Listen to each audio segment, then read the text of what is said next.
Scott, and we're here to play some Vampire the Masquerade.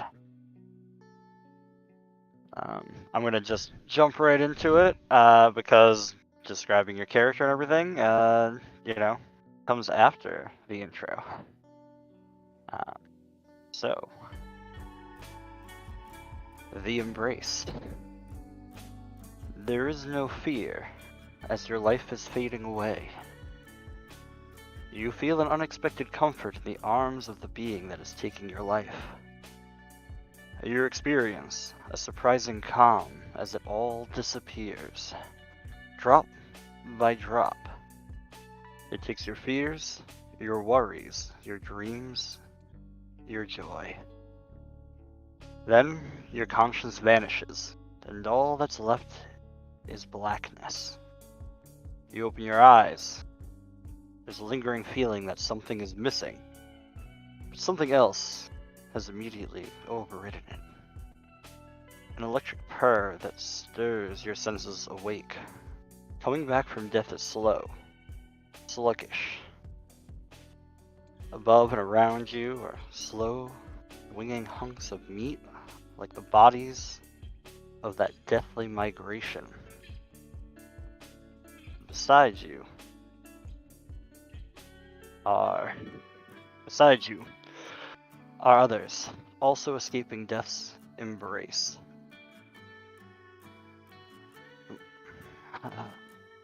But now there's something more pressing, more accurate. Hunger. And you know, somehow, as you experience the terrible pangs of this hunger, that you are no longer human.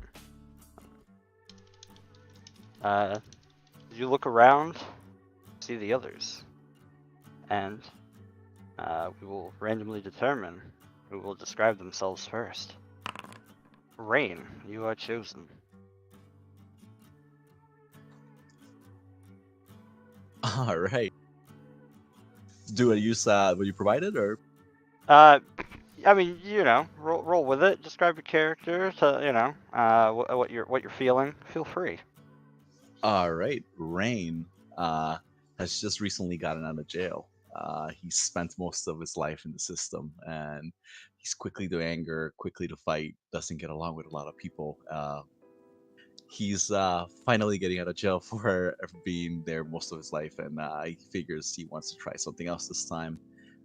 But getting out, nowhere to live, no money, can't work. He starts living in the woods, and that's where it happened. But he welcomed it. He welcomed the death quite willingly because he didn't really have much else to live for. But now with a new outlook, a new perspective, and without knowing too much about what is next, he's kind of excited to see what being back alive might be this time. Alright. Fair enough. Jay. Oh. Right. Yeah. Let's see. Describe Jay. as little or as much as you want. Okay. So Jay is a former e-athlete, but when he hit his 30s, he started to feel the decline, and he knew he had to get a grown-up job. Professional poker. Still does that from time to time, but he attracted some unwanted attention that irrevocably changed the tone of his life. And now it's a little bit harder to focus on the game because he sees ghosts and hears spirits on the regular.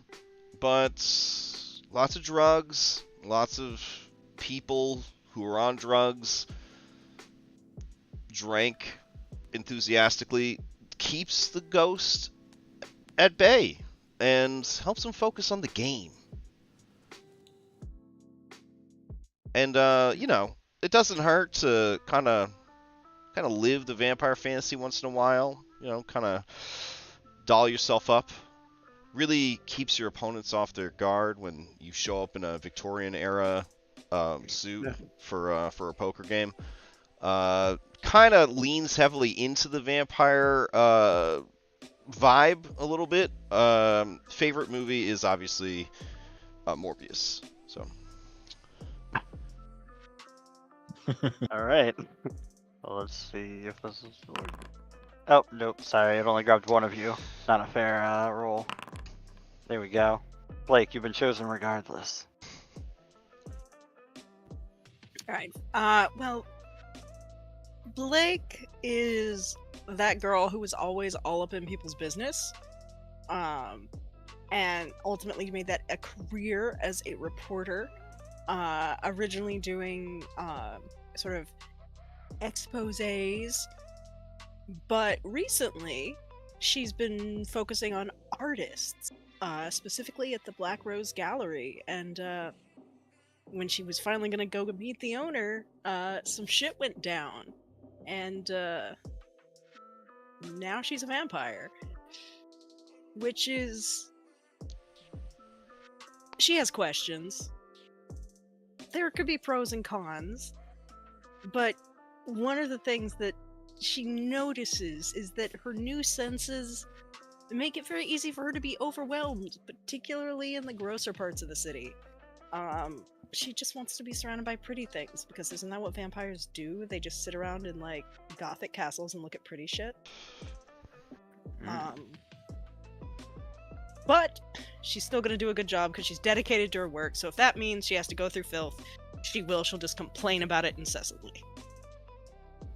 Fair enough. You're currently in a meat locker with corpses of And I hate animals. it! And I hate it! Fair enough. And last, but certainly not least, Marsh. Yeah, Marsh grew up in the slums and could only choose between fighting or dying. So he ended up learning martial arts and got caught up in gang life as a hired goon, which is a life he had been living for a while. I kind of picture him as sort of middle-aged at this point. And as if the Nosferatu curse didn't make him a little ugly enough, he's also got a lot of dents and bruises and scars that have only been exasperated by his monstrous appearance. And obviously, he's pretty freshly turned from the implications, but since we're getting into how our characters are going to take their vampirism, I imagine Marsh is going to kind of see it as an upgrade in a weird way, because it gets him out of the life and gives him a chance to do some good now that he's not caught between a rock and a hard place with his gang ties. Oh, my sweet summer child. He will learn. Fair enough. Alright. So, as you all kind of notice one another and, sit still in this cold, quiet room, you make out the shapes around you and feel a hunger. Hunger like you've never felt before. Like a person starving to death who suddenly smells food. You can sense in this room the blood. And you know, somehow, instinctively, that it will ease this terrible, hollow pain inside you. And you can smell it. For there's carcasses on meat hooks, but more importantly, your gaze locks onto a piece in the middle. A brunette mop of hair dangles upside down. Together. That's the realization of what your body craves. The corpse of a man wearing blue jeans and a t-shirt. You know that there's more in the room, but for now you can only focus on him. And this is where we get into when you first wake up in Vampire. Your hunger can increase. What you want to do, let me open up a character sheet to follow along, is you'll need to make a rouse check when you wake up. Now on your character sheet, top right, you can see rouse, frenzy, all that. You'll want to roll rouse. This is Foundry, so everything will tell you the results when you click on it. And feel free to roll. If you succeed, your hunger, you're able to hold it. But if you fail, which none of you did, your hunger would increase. So right now, all of your hungers should be set at 2. Okay, my hunger is at 2. All right, perfect.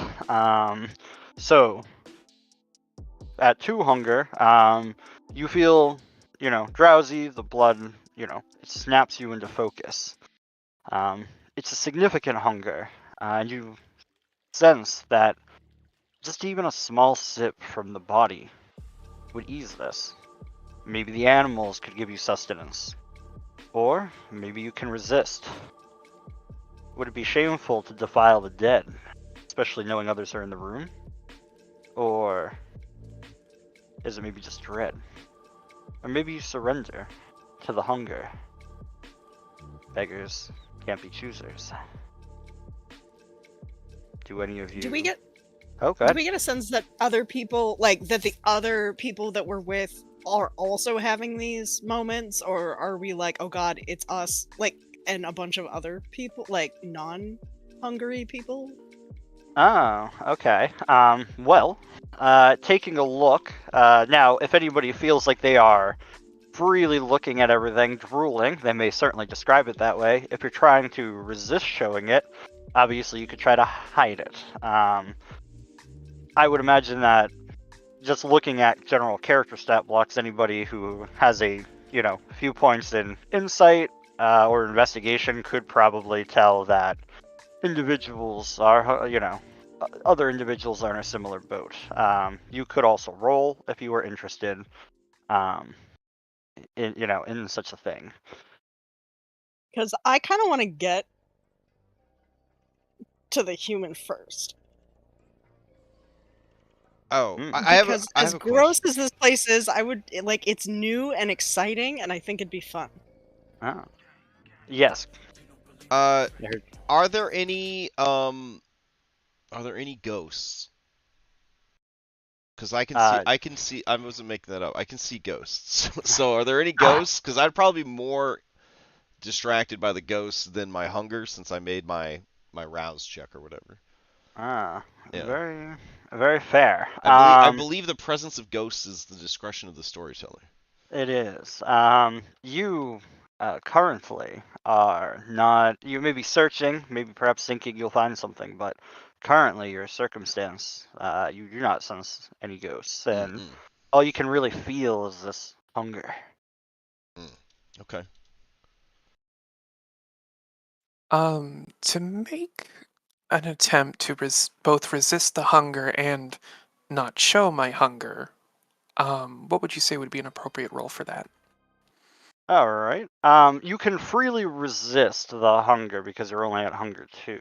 Now, if you're trying to, hide your, what you're trying to do, like, deceive or whatnot, that would be because, I don't know. Let me see. Lying's manipulation and subterfuge. I feel like performance is there, and so manipulation and subterfuge would probably work. If you have a better thing, throw it out. I'm fine. Or yeah, manipulation and performance. That's what I was thinking. Sorry. If you think something makes more sense, feel free to argue it. I argue for composure. I would accept that. So basically what you would do is, on this, if you aren't familiar, you just click on the skill that you're interested in, and it should ask you questions. Basically. Select an ability. You can select which ability you want, and just click on it and roll. Do I just keep the difficulty blank and you tell me if it's a success or not? Yeah, because if you're trying to hide it and someone's actively trying to, find out how sus you are, they'd be rolling for insight. So 3 successes. So for insight, let's see here. that would be. I assume that is probably. Let me see. Wits plus insight. I'm guessing it's something plus insight. So yeah. I would guess wits plus insight. But yeah, Marsh is just sort of standing there at the moment, trying to like get a read on the situation, and he is very untrusting of the rest of you. Ironically enough, despite him being the most horrific looking out of the group, he's worried that the rest of you are monsters, and he's just kind of like straightening up his shabby suit and side-eyeing all of you, waiting for somebody to make a move. Mm-hmm. I mean, I feel like I am making a move towards the human corpse. All right. Do I recognize them? I I don't know if that'll make a difference, but does not seem as though you recognize them. They seem to be almost nondescript in a way. Can I eat them? You certainly could. I don't know if anyone's trying to beat you to it. But yeah. So I guess you all do see Blake starting to like slink towards the human. Oh, just like at a poker match, Jay is gonna let other people kind of take the lead so that he can sort of get a read on him, and then he'll act accordingly. You know, this is sort of a litmus test for him to see like who's crazy enough to go and just eat this dead body that's laying around. It's like a sandwich out of the trash can, you know. Out of curiosity, are any of these things said aloud, or are they all internal? Well, he's Malkavian, so he's actually narrating his thoughts aloud like an anime character. So he just straight up says the words I just said out loud as he not realizing that he's narrating to all of you. This is the perfect character for you. So, yeah, it seems as though Blake is going for the body. Rain, do you do anything to stop this? It seems others might be sitting back and watching, or verbally saying it. Similar to what Jay and Marsh were doing. Rain being recently out of jail and having to watch his back, especially with strangers, backs up, gets to the corner, watches, hears Jay document his actions. Figures he doesn't have to worry too much, but he's watching Blake about to eat, and he's also pretty hungry. But he's looking over at Marsh because he would be the one that he'd be worried about if anything were to happen. So he's just letting Blake do her thing. That's kind of funny because watching Blake be the first one to go for the corpse and hearing Jay just narrating his thought process, Marsh is going to look at Rain, kind of size him up for a moment, and just kind of give him a bro nod, like, you're like the only other reasonable person here. You're normal. All right, we're normal? Okay, cool. Yeah, so you come to the body before anyone, Blake. You know that you can just bite in, start drinking if you so choose. I feast. Okay. Okay. Out of OOC, out of curiosity, what is Blake's feeding technique? Sorry. I mean, it's been 20-something years since I played Vampire, but like I'm kind of into it. You know, that's what I was gonna ask. Yeah. So perfect. Yeah. I didn't know if it was like if there was a narration where like my instincts took over and so Scott was gonna describe it or not. So that's why I didn't. Okay. Oh no, I will let you describe how you choose to feed.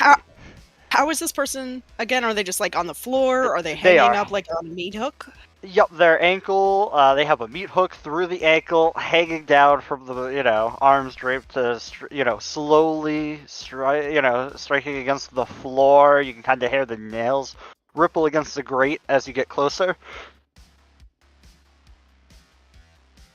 All right. Well, I've done my fair share of exposés on police departments and medical examiners and things. I have a pretty good understanding of like how bodies work and gravity works and everything. So I feel like kneeling down and going for the classic vampire neck thing, but she almost like it's a near maniacal look of delight, like, oh, this is new and fun. Because I'm also like, is this body like fresh-ish? Seems relatively. Based on Okay. your character background, you would know this is a relatively fresh body, as in, like, it definitely was probably placed not long before you awoke. Okay. So it's probably like more appealing than like the dead pig carcasses around or whatever. Like long pig is definitely better. So yeah, there is probably a bit of I hate to say classic vampire, but like the classic sort of sexy vampire, like there might be some moaning and stuff, but it's not like she's putting on a show. She's genuinely enjoying this new experience. And that is true. As you sink your fangs in, you get your first taste of blood. There's a sweetness to it, but this blood itself, despite how you might be enjoying it, much like for us mortals, a bag of chips, it tastes good, but it's empty. It doesn't seem to sustain you no matter how much you're taking. And while it's a delight, your hunger does not decrease. I pull back with like a whimper, and then just look at the body, and he said, "What the fuck?" The body does not respond. I know, but I didn't know if anybody else would. But like, she's just like, and then I guess turns to everybody else, blood dripping down her face. Was I thought that would work. is it expired? Is there something wrong with it? Was it poisoned? Oh, it's quite delicious, but not sustaining at all. Oh. All right. It's like when you eat a Oh. bag of chips. Yeah, Marsh was just gonna kind of look around and say, "All right, I'm officially freaked out. Anybody know what the fuck's going on here?"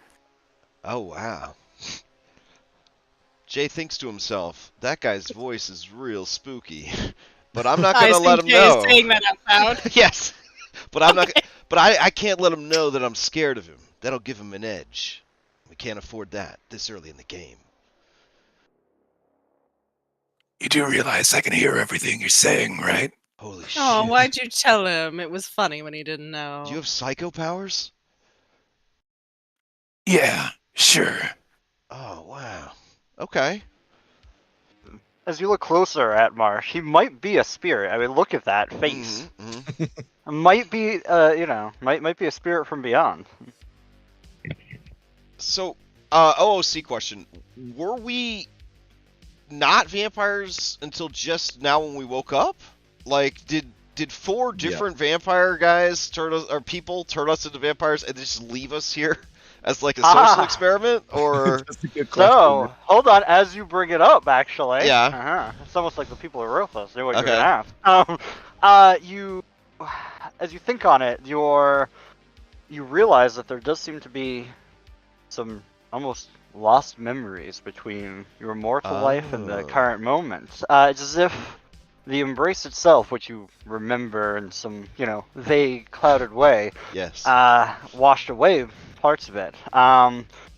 If you are thinking on it hard, you do recall that it was a very short-lived period, or I guess unlived period, from when you had first awoken after you returned, before, I think it might be on the 3rd pages of your character sheet, the moment that you ended up, which might have led to you getting here.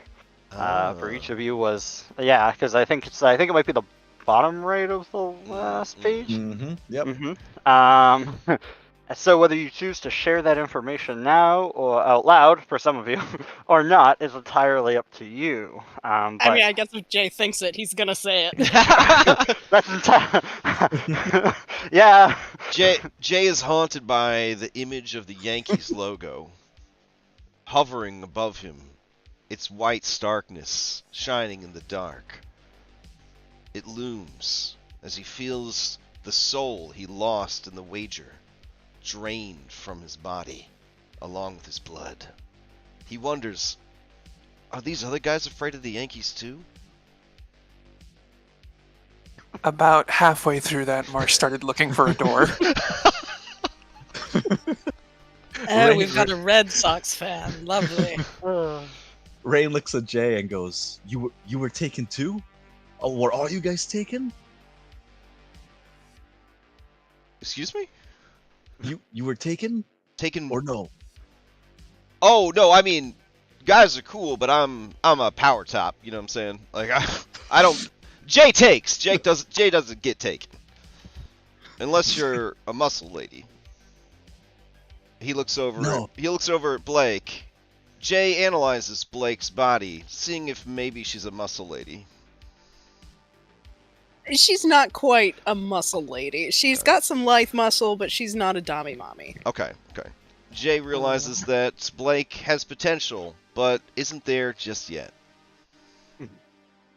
As you look about for a door, you do indeed see that there is a door here. I will note, though, as your senses come back together, Blake, after having tried to drink at least, the room itself is unbearable. In fact, your body starts almost retching, maybe whether it be from maybe the blood or just the stench of the room as the smell of animal carcass fills it. And you know desperately you need to get out. I'm gonna join the search. You said there was a door. Yep, there is a Colin asked. door. Chains clank under the weight. Fog, partially obscures your vision. But yeah, anybody who goes for the door, it is locked. Could I have picked up a skill to can I make a dexterity check? Can I pick the lock or try to get out? Figure out how to open the door? You certainly could attempt to lockpick. That is a skill set. I don't know if it's lockpick or what. It would be lockpick would be the skill that you would use. It's the way the skills are set up on the sheet, just so you know, is that the skills are underneath the category of attributes that they most likely apply to. Right. Yeah, I know. I first was looking for it in alphabetical order, and it haunted me. Larceny? Is there? It might be I don't that. have, Yeah, lock. sorry. There's I'm lock. I got a cheat sheet on this map, and it says Yeah. lockpick, but that just must be a starter set snafu. I would go with larceny. That sounds good to me. But yeah, dexterity and larceny. Do you have something to pick the lock with? My hairpin. That is reasonable.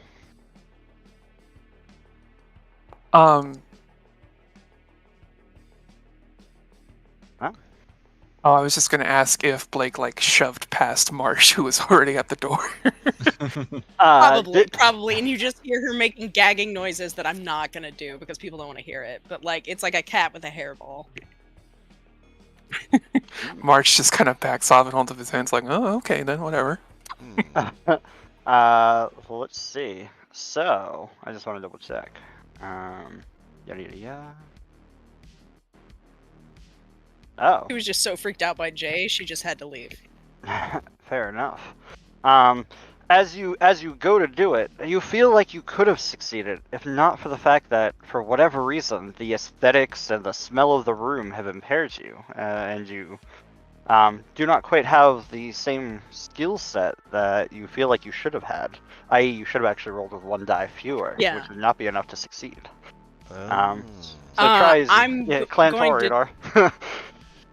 Yeah, I'm going to turn to Rain, probably clutch at him, and just say, "Help me!"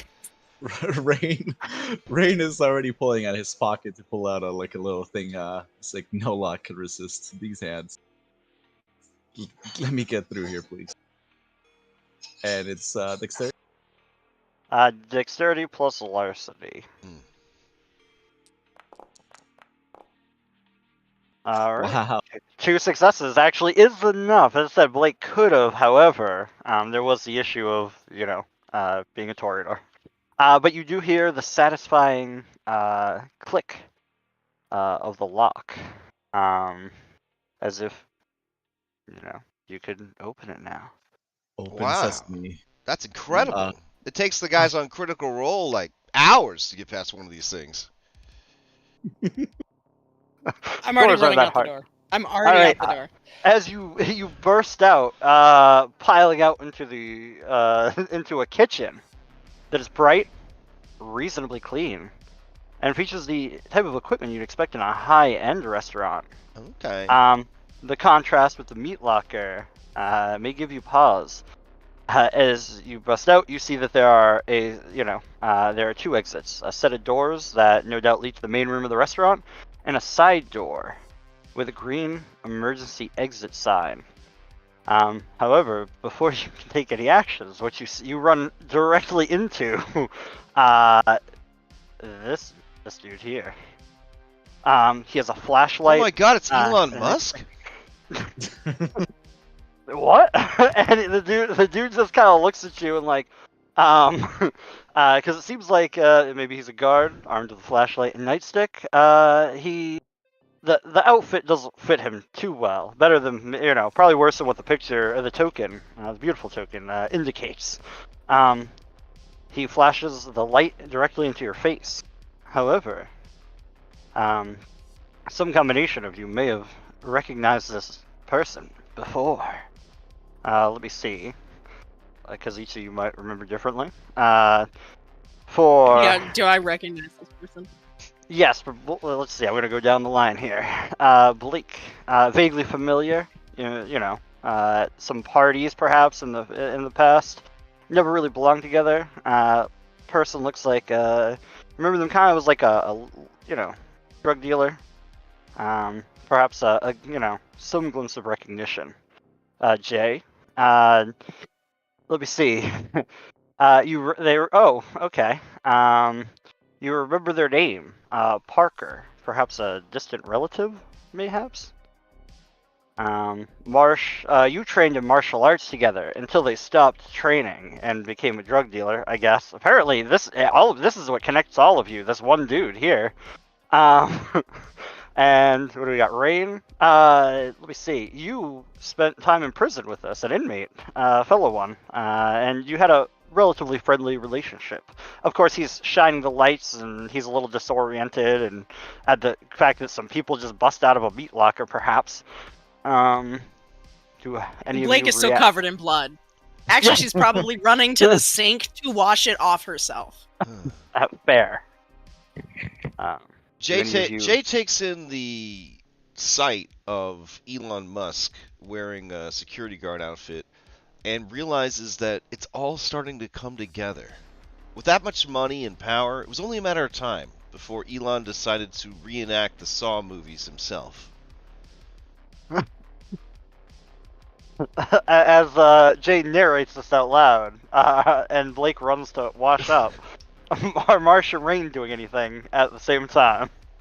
I think when Blake rushed past him through the door, Marsh had peeked his head in after her. But as soon as he saw the security guard uniform, I think he froze reflexively and unintentionally used his free Nosferatu power of just turning invisible for a second. Absolutely. In fact, your blood kind of calls for you to do that, in fact, in a way. Oh, nice. Yeah. Mm. But after recognition sets in and realizes this is a drug dealer friend, Marsh would break his invisibility and kind of step forward and say, "Parker, what the hell are you doing here?" In reaction, unless Rain did something that was more noticeable at the moment. No, not at all. All right. He just hears Parker and looks in and like, what the fuck? What's the fuck's happening here?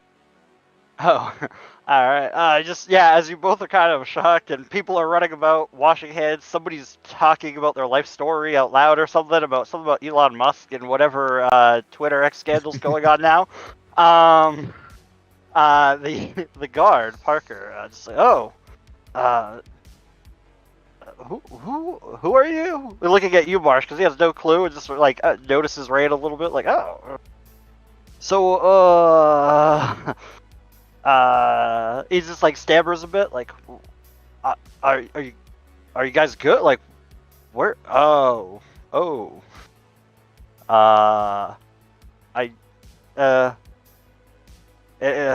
You can tell this individual has no idea how to handle this situation. Who are you? Marsh is gonna blink a couple of times and say, I didn't realize I beat you that bad during the last shakedown. It's me, Marsh. You've not aged well. The hell you mean? No, I don't. I mean, just look at a mirror, man. Like, what do you guys doing? Wait, I have a question. Are you not Elon Musk? No. He looks just like, you're familiar. Like, you're all kind of familiar. Oh, hey, Like, my name's Jay. Jay. Oh. Wait a second. Like, Yeah, are we you, just yeah, woke like- up in a meat locker with a dead body, and that hot girl over there, she like very sensuously was making out with the corpse. But when we're here now, you're a security guy. Maybe you could show us where. Is that the exit? Jay points to the exit sign enthusiastically. Oh yeah, he's like, as he starts to recognize you, of course, because like you're like his cousin or something. Just double checking. Are you using any features or abilities at all that disciplines, perhaps? Just out of curiosity. I don't know what you got.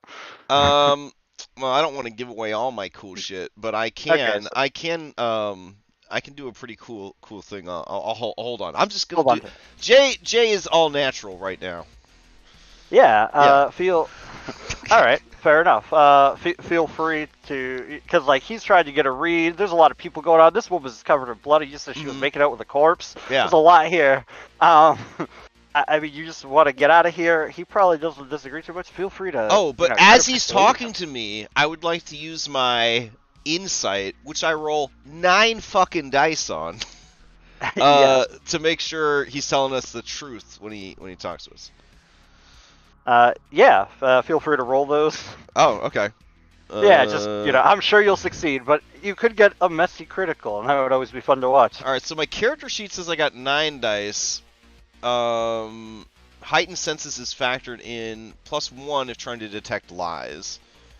So what? Okay. Okay. So basically, I would say, so click on Insight. Mm-hmm. Now, if you have, let me see, it says you have, what, 9 dice on that? Yeah, so to get to 9, I might do, what, Intelligence, that puts me up to 6, and then I get 2 for heightened senses and 1 for detecting lies. Yeah, so just All right. add in those extra dice on that Cool. modifier. What's the whatnot. difficulty, or do I just not need to worry about that? Go ahead and roll. You're sure this will not be very difficult. Okay. It would be a contested roll if he is, Alright, so 4 success. Now, if for some reason you didn't think that was enough, Mm-hmm. you can always use willpower. Just so you guys know, I might as well go over this. Willpower, it's on your sheet next to like your health section right under your name. Basically, you could mark a point of superficial damage, click the box 1 time, you got just the diagonal slash. And what you don't actually click on it, you can right click on the chat card. And you can do willpower reroll. If you click on that, it lets you select dice. You can only select the black dice. You cannot select the hunger dice when you reroll. Mm-hmm. So if you were curious on how that worked, feel free to do it. If you're happy with the 4, we don't need to. I'm just letting you know it is a mechanical option. No, I'm fine. Okay. All right. As you ask, your insight kind of reading him. He seems incredibly confused about the situation. He is eyeing Blake suspiciously, who I assume is just, washing completely. Yeah, as much as one can. I was like gargling for a second, and then Oh, when I it's hear disgusting. like she was making out with a corpse, like I spit it out in the sink and just kind of whirl around and say, I was not making out with a corpse. I was trying to feed. What, like a vampire? What the? Oh, we have a bright one here. Marsh is looking for a mirror. It's a commercial kitchen. There's got to be a bunch of. Oh yeah, there's Yes, reflective tons of surfaces. reflective Yeah. surfaces. Yeah, you'll see that. Parker here is just like, the exit's that way. Just get out of here. Like I don't even. Wait, I have a question. I have a lore question. Yeah. I have a Scottrick lore question. Oh yeah, absolutely. All right, so these vampires can't see their reflections. No, these vampires can see their Oh, we can. reflections. So in this game, vampires can see their reflection. Okay. Unless you're Yes. Lasombra. Actually, it's more complicated therein. But yes, there are some exceptions to that rule. Okay. Cool. But you lot, if you look at a mirror, you will see Okay. the beautiful faces that you all have. And we know instinctively that we are vampires? You instinctively know there's something inhuman about you, and it's just Okay. you guys live in a world where vampire lore is out, like, you Oh, know, yeah, Dracula's yeah, the thing and okay. everything. It's not an unreasonable Okay. thing to think, even if it's ridiculous sounding. At this point, like, Blake is just kind of rolling with it because that's the only thing that makes sense. But when biting that corpse didn't work, she's a little confused. But she's gonna turn to Parker and just say, "Thank you for showing us the exit, darling. But could you do us a favor and tell us where we are?" Oh, yeah, I don't. Listen, this is just a shut-down restaurant. I'm just a security guard. I'm here to just watch the place. Well, what restaurant is it? Is this the PF Chang's? No. Okay. No. Good. Not Because at all. I boycotted them. Oh, I mean, all right. Fair. This is It well, wasn't it a was. Racist thing. I just want that to be clear. Okay. All right. I like a this- lot of them Oriental restaurants. I just don't like PF Chang's. All right. Well, the sign's outside, so if you head on out, I'm just supposed to be watching the place. Well, shouldn't you I arrest don't want us? trouble. Aren't you the security No. guard? We were in the. You're okay with this? You're not a very good security guard. No, I'm not paid enough for this shit. Actually, you're right. Could you just tell us the name, darling, and then we'll go. Yeah, limon. It's like lemon with a little accent above it on the O. Oh, I fancy. assume I know what that is. It was a high-end restaurant that mysteriously shut down for some unknown reason a while back, probably a couple months ago. Oh, I will share that with the group. Oh, okay. So you don't just look fancy, you are fancy. Marsh, who Oh, is currently me or Parker? I wasn't sure who you were talking Oh, he's talking to Blake, yeah. about. Okay. Of course, darling. Jay She liked- winks at him, but Jay- then Oh. hates herself for doing it. Kind of like, no, don't encourage him. Jay saw the wink and he knew he was making progress. Marsh How many is points have I made in the relationship category? You just see Blake disapproves. She's clearly Marsh. into me. Marsh is kind of looking himself over in the mirror, kind of like stretching his cheeks back and everything, looking at his teeth, just baffled. But he does break away from it for a second and say, "Sure, she's plenty fancy, except when she's sucking on corpses." I mean, that was a little hot though. I mean, that's what made me think the vampire, because of the sexy sound she was making. That's why I thought they were making out at first. Can I, while this is happening, can I start edging towards the exit into the restaurant? Like, not the emergency exit, but the front of house. I would say yeah, because it does kind of get you out. Though Parker's just kind of like, you know, the quicker exit's that way. No. You just like leave I'm them. curious about why this place shut down. I'm going to go check it out, and then I flounce away. No, I don't think that's a good idea. And you just ignore him, I assume. Yeah, unless somebody in the party is like going to stop me. I don't know about No, stopping, but yeah. Marsh would say, "With this mug I've got going on, I think the back exit's better for me. But you do you." Rain kind of agrees. He was gonna come in and use his ability, but it doesn't really make sense because everyone is just pretty clearly not hostile to him. So he's gonna nod at Marsh and I probably should take the back door too. Alright, you two boys take the back door. Jay is gonna go seduce Shadowheart. Alright? I'm gonna look at Rain and Marsh like, please don't leave me alone with this man. I haven't. Like, I don't say it, but there's this look on my face, and you realize part of it was she was trying to get away from Jay. Jay thinks Have to fun, you himself, nothing's going to impress this girl more than my 9 investigation dice. As he saunters towards the front of house. Marsh kind of like. And Marsh looks at, actually describes his ability to investigate as having 9 dice. I'll allow I'm it. so salty that you have more than me. I'm so salty. But I will go with, like, when you say that, you just hear, Blake decides you might not be worthless after all. They say madness is contagious. All right, tell me what I gotta do, storyteller. I'm here to help with this investigation. Yeah, actually, he puts his hand to his forehead like Sean Spencer does. You know what I'm saying? Like a fucking psychic detective. He's ready for this. All right. Well, you sense that someone is coming through the doors that you were about to go through. Oh. You know why? Because they do. They walk like right into him. Oh, hello. This man, Hello. steps into the. Let's see. You hear a noise. Outlined in the light of the kitchen, the silhouette of a very tall man with a powerful build. Steps into the light. He's got a well-cut, modern-esque suit. Modern in the same way that all goth kids think is modern. He looks a bit surprised looking at the situation, and lets out a little bit of a smile as he sees a lot of you, indicating that he may be a vampire like you, as you see the fangs. Parker's like, huh? And this dude just walks up and like, yeah, you're gonna forget the last 10 minutes and just go. And he's like, oh, all right. And Parker just fucking walks away.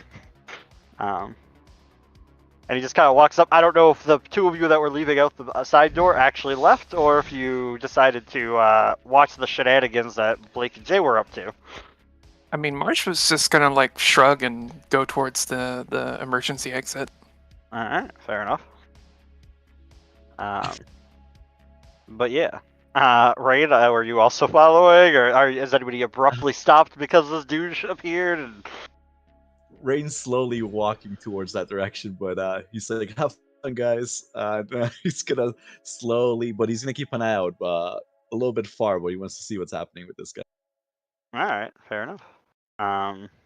As this man, who looms in the light silhouetted by the door, looks to you and is like, well, seems like it's my lucky night. Name's Marcus Dean, and I'm happy to meet you. And he extends out a hand to whoever gets there first. I assure you the luck is entirely mine. I place my hand in his, but it's more like the hand kissing than like a handshake. He definitely does that. Mm-hmm. Jay, you would probably see her looking at this man the way you want her to look at you. That's fair. That's fair. We should leave. He says that. Blake, it feels like he's saying it directly to you. The rest of you just hear it like it's like a general group thing, though. Mm. I have any idea who this guy is. No. Like, he just seems to be just seems to be a mysterious man that appeared in the dark, who just made some dude just leave, just by a few words. Okay. Not going to buy me dinner first. What we're into, probably don't need to purchase, but we should resolve that, and I can explain that all to you if you just... She probably still has some blood on her, like probably on her clothes that would not come out. Yeah, we should go. The Second Inquisition will probably be here any moment. Just think a bunch of assholes trying to kill you. Whoa! Did you just say the Spanish Inquisition? No, Second Inquisition. Because that's never expected. I was about to say, that was very unexpected. Yeah, they're, Malkavian. Alright, so, I'll explain it to you later. He has no inner monologue, dear, I'm sorry. I've noticed. So... Jay stared at the man's mole, unable to tear his eyes away. How could anyone find this guy attractive with a mole that big on his face? It's like he's got a wizard's familiar, just kind of sitting there, calling out to him. The Okay. urge Well, to touch it. Maybe scrape it with his cocaine nail. Grew stronger every second. well. All right. Well, just follow me if you feel that Huh? urge. Oh, And he yeah. just, and he just walks. He walks out the door, hoping that you follow. Now, Masquerade, who are going the other way. Do you turn around to follow this mysterious stranger, or do you strike out on your own? I mean, Marsh was intending to go out the side and then go around the way to meet back up with Blake. Ah. All right. Yeah. You step outside. You're in a dark alley. Like, there's a cat that runs by. I want to You can- incite the cat. Oh. Yeah. The cat is a cat. It's terrified. There's a and lot of trying to weird move away. shit going on tonight. I'm not going to take any chances. Fair enough. Yeah, you are certain that the cat is just cat, and it is just startled by people leaving the kitchen. Okay. You're pretty sure. All right. He's gonna. Are you sure you don't want to use any willpower dice? Jay's gonna rein it in. He's gonna follow this handsome, mysterious stranger because in the video games, this is definitely like the tutorial guy. As you say that aloud, he's like, "Yeah, actually, kind of." You get another look from Blake, like maybe, like she obviously has an internal monologue, but her face is more like maybe you aren't so dumb after all. So OOC, She's like, OOC, okay. the lore for Malkavians is in ancient times they were called the oracles, because through their madness they had great wisdom. So yeah. Anyways. Yeah. No, but it's more just she's like, huh, all right. All right. We'll stop plotting your demise at least momentarily. So I'm assuming that Raid is not running off on his own, becoming his own single-man party in the city of nightmares. Hey, handsome guy, and less handsome guy. We found a tutorial NPC. Let's get out of here. He's gonna tell us everything, and the Spanish Inquisition's coming. So you gotta hurry up. All right. Rain just got out of jail. Rain doesn't understand why this guy is saying all this. He goes out the back door following Marsh. He has no idea that he's meeting up with Blake at the front, but he feels this guy is kind of keeping down low, and he just got out of jail. And he also has to do the same. Yeah, Marsh is just generally trying to like go along the alley to not be seen by anybody who may or may not be out. I don't know how active it is right now.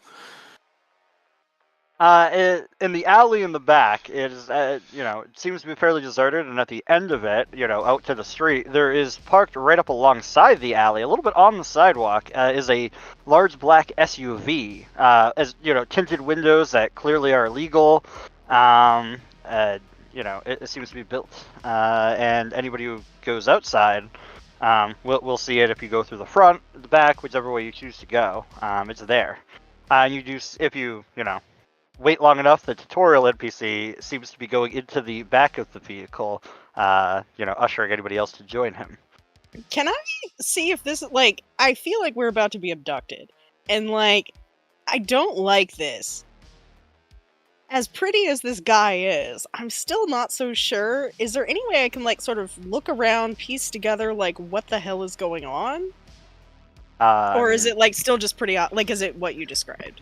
I mean, if you're trying to investigate the matter, feel free to investigate. Well, all right, with my incredible insight, do I sense her, distrust? If so, I'd like to leverage my insight as well, because I want my friends, these are my friends now, to feel safe. Question, is this intelligence or wits?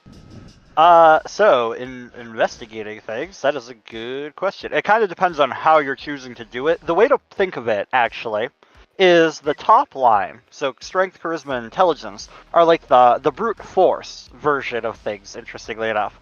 The second line, dexterity, manipulation, and wits, are like the finesse version of using a skill set. And then the last line, stamina, composure, and resolve, are basically like your resistance, like your defensive stat, in a way.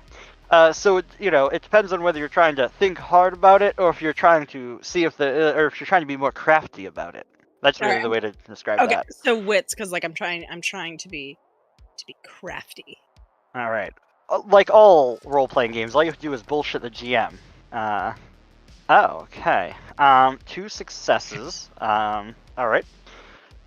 From what you can tell with this information here, he seems to genuinely is just trying to get you guys the fuck out, cause you know, it's something's up. All the details, not too sure. If Jay was helping, you would actually get a bonus die, I believe is how it works. So I forgot to have you roll that, but from what you can tell, it seems as though this guy's goal is just, from the look of it, this seems like a weird place. A lot of areas shut down, and he's just trying to move you along. Okay, well, I'm gonna. She's gonna regret this, but she's gonna trust Jay and his description of this guy as the tutorial NPC. She doesn't see anything that would negate that belief, so she's gonna roll with it. And just go. Yeah, and still a bit of a distance away in the alley, kind of watching Blake and Jay entering the vehicle. Marsh is going to look over at Rain with a very kind of horn look on his face. He's going to say, "Not in the habit of jumping in cars of guys I don't know, but I'm not sure we have much choice. What do you think?" Rain is gonna... He's gonna use one of his abilities, and he's gonna try to see if this guy's any danger to us. Alright, so, sense the beast. Okay, this does not require a rouse check, I believe, so... You can read others and sense their hostility. Roll 4 dice, opposed by their composure, default difficulty 3. Alright. Allows you to get... Alright, so go ahead and make a check, sense the beast, I don't know, do something, just roll like I get whatever to get 4 dice rolling. That's really what matters. I mean, that works too. Ooh. Alright. 1 success. Now, here's the thing. If you fail on this... Okay, you weren't supposed to roll Subterfuge and Composure. That's what you were supposed to roll against. So you should have only been rolling 4 dice, it says. So I'm going to have you re-roll that. I don't know, just... let's see. Let's do Wits and Awareness.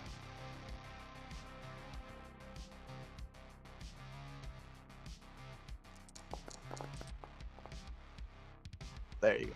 Alright. Awareness plus Wits with 1 success. With that, you are uncertain. Rain's gonna nod at Marsh and says, I don't really trust him either, but I guess. Fine, let's go. Let's finish the tutorial. I don't know what the hell you and the other guy are talking about, but alright. Love it. Like Marsh has never played a video game. Nice. So you all make Jay your way would to be the explaining vehicle. to handsome guy that we can't leave yet. There's 2 other guys. One's really handsome, like very handsome, and he's wearing a vest with no shirt underneath. You could see everything. And the other guy's wearing a lot of makeup. He looks like an urukai. He's kind of got like maybe he's a LARPer, but we can't leave without him. We started it. We can't split the party.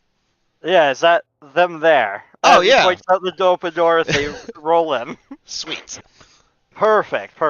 And then he just speaks to the driver, completely nondescript, normal-looking driver, and just kind of points, and they start to drive off.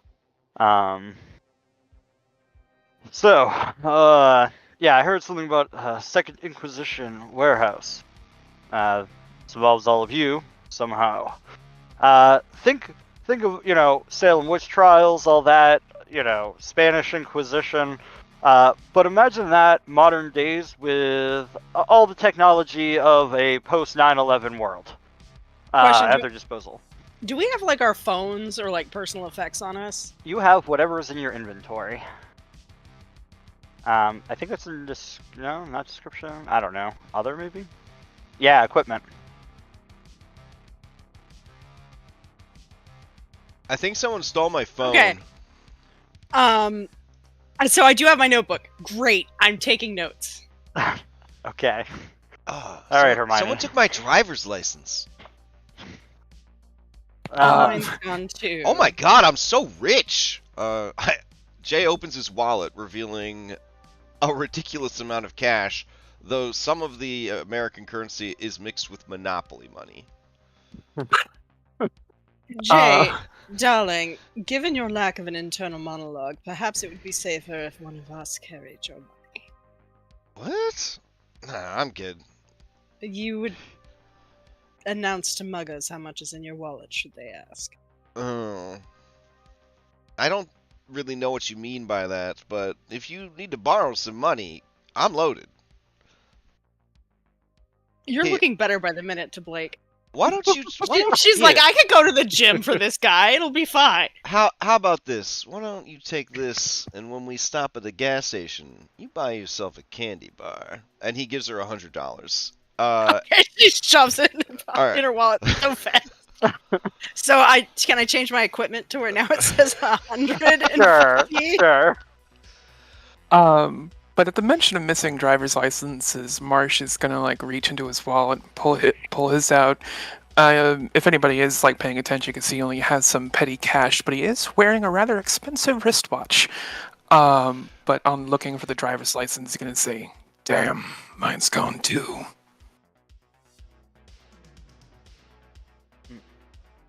Someone beat us up, Well, took our licenses. But left the cash. Yeah. Rain pulls out like 3 crumpled up dollar bills and a lighter.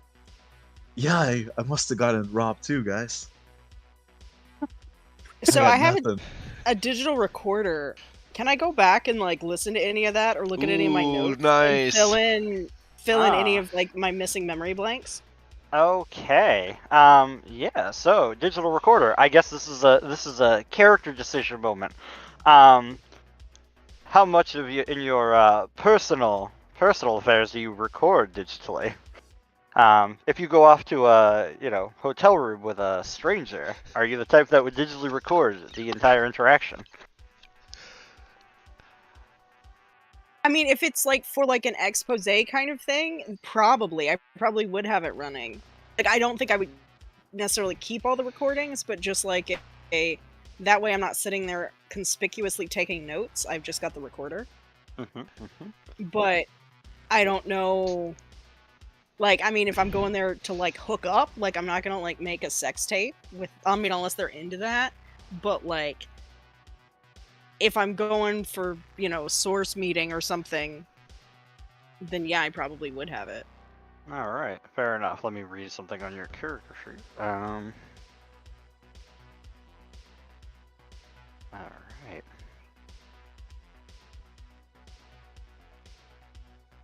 All right. Yada yada. Okay. So, there we go. Okay, so you were okay, I see what the background was here. All right, you totally Yeah. imagine would have some kind of recording going Yeah. on then. Yeah. You definitely recall basically the whole how those events kind of played out, your embrace, where you went, that like some things are being recorded there. And there would be let me see, let me look up. It did sound on the recording at one point, whatever moments of ecstasy occurred from the embrace that you had, which we'll get into the embrace in a second. Amongst it, there seems to be like a skip, as if something were, turned, as if it was turned off and then we're recording again. And it does sound like you're, taking some personal notes about your condition, what's happening to you, why do you feel different. When a door bursts open and the sounds of feet come in, like multiple individuals, and it's like, that's the Blake there, get her, and then it just kind of stops, cuts off there. I will play this like for like the group and Mhm. tutorial NPC, Mhm. who I'm still kind of making eyes at. So, All right. so OOC, I have to ask, what is your recording style? Do you self-narrate? Do you say like There's thi- probably a Yeah. there's probably self-narration like as she's walking. So this is like she's walking up to like meet the owner of this gallery. So like while she's by herself, she probably is self-narrating a little bit. And like, you know, date, time, where she is. But I mean, once she's like with the person, because she's covertly recording, like she's not gonna, like, she will try to phrase things to where it's, you know, like, oh, that's a nice painting of a horse you have, you know, or whatever. Gotcha, But gotcha. she's not jaying out. Okay, so I was just asking because when he does hear you self-recording, like Jay gets a big smile on his face, and he says, Jay smirks and thinks to himself, "Who the hell narrates what they're doing out loud? Ridiculous." All right. So Blake just sorry. ignores it at this point. Yeah. So cutting through everybody at this point, Right. Marcus Dean, just like, so we don't have a lot of time. Let me go over the quick situation you got here. I assume you all haven't eaten any time recently. Sans that. I tried. Yeah. So, embrace. Is what we call it when you get turned into what we are. What most people say, and it's a, gauche term, vampire. We refer to ourselves as the Kindred. Now, for whatever reason, you were captured and they left you there. Maybe they were going to use you as test subjects, Second Inquisition. Either way, I knew this was, found out this was a safe house, decided to inspect it, happened to get lucky to find you lot. Normally, this is not how things are done when you've been turned, which require, depending on who does what, requires a certain amount of permission. Your sire would kind of help take you through the steps, but that doesn't seem to be the case here, so I guess it's kind of left up to me. Fortunately, I'm pretty it was sure me. mine got shot. Like, she's like, I think they got shot. Oh, can you describe your embrace so I can try to figure out who your sires are, the whole thing? And he pulls out a notebook. Oh. I can do one better. I can give you their name. Oh. Because I interviewed him before, and I give the name of like officer whatever. I assume is the person staking me, or is that a different person? Again, hold on, I have to open up your character thing Yeah. so that way I can read it. Alright, so that bit there, alright, Or is that a different person? that's a different person. Okay, now, so then I if you describe the have- person, but I will say that like somebody did like fucking stake me.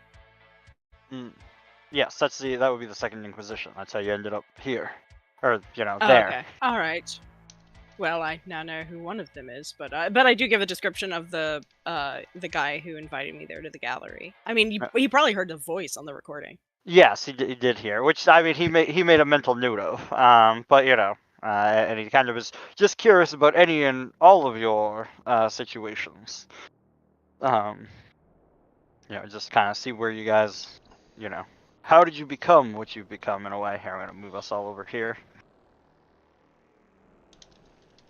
The meat locker was nice and all, but I don't think it does driving around the city justice. So, Marsh looks even more ridiculous not in the meat locker. Yeah. Some of you may have mistaken him for a piece of meat that had fallen originally. I don't know.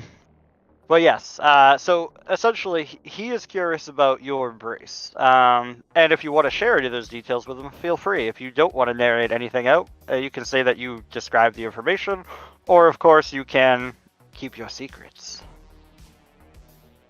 Ray goes ahead and says, "Oh, sorry, Marsh." Oh, I just had a quick question before I get into any explanation. Are the Embrace and Sire sections on the extended character sheet canon, or is the Sire part cut out because we woke up in the meat locker? So no, you can remember these. Like anything that's on the sheet, you have the ability to remember. Gotcha. Okay, I just want to make sure. Well, go ahead, Seb.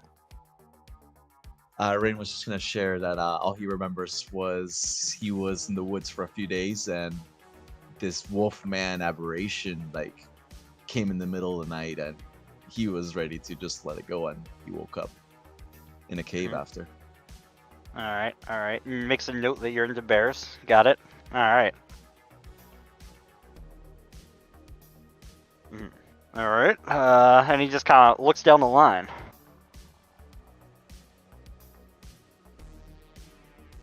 Marsh is looking at Jay.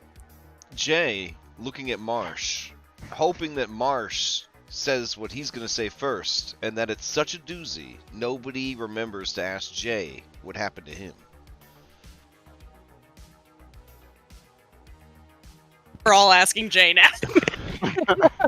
Marsh just kind of smirks, like now he's just waiting for you to break first. Now it's a game. Okay. Can So, I roll something for that, or? Are you guys? Hold on. Okay. I assume this would be composure. All right, composure. Composure plus maybe I don't know etiquette. Etiquette sounds like fun. Okay. Would that be an opposed roll? Yeah, I would just say a roll off. You want me to do etiquette, composure? Is that what we're doing? Yeah, let's do that. Okay. Maybe I'm mistaken, but this feels right. Oh no. Why do your onks have extra stuff on them? Because this is not great. As you guys do a stare off at one another. This is a messy critical. In a messy critical, you definitely do great, but the beast takes over in a way. Essentially, think if you're trying to pick a lock and you get a messy critical, you basically just give up and break the door. Or Oh, like okay. you go over this. So how does Marsh overachieve in this situation with a bestial nature? I'm sorry, my mom walked in just a second ago. I missed the back part of that. You got a messy critical. So you beat Jay. How do you overachieve? Okay. So I think after a while, Marsh kind of like, as he's trying to like keep a steady face, it kind of spreads to the rest of his body, and he gets deathly still. And once again, he vanishes from sight. And this lingers for a second, but then after a little while of Jay just staring at nothing, Marsh kind of reappears with a jolt forward, kind of trying to spook him a little bit, and he's like, well, go on, say something already. All right, fine. So yeah, all right. Listen, I was doing a lot of online poker, and I was doing really good. And apparently, one of my fans had a very strange parasocial relationship situation. They invited me to play some real life poker for some real big money, and I agreed. But when I got to the venue, it was just me and one guy wearing a Yankees cap, and it was a little weird. And the alarm bells were going off, and I knew I should leave, but I was already there. And there was a lot of money, so I was like, let's just do it. And then I was doing really good. I was doing real good, and I maybe started talking a lot of shit. And Yankees hat was getting more and more upset. I couldn't see his eyes because he had the mirrored glasses on, and it was very spooky. But I was winning. And then suddenly I wasn't winning. And then it kind of came down to like the ultimate hand, you know what I mean? And the wager was big. It was like $1 million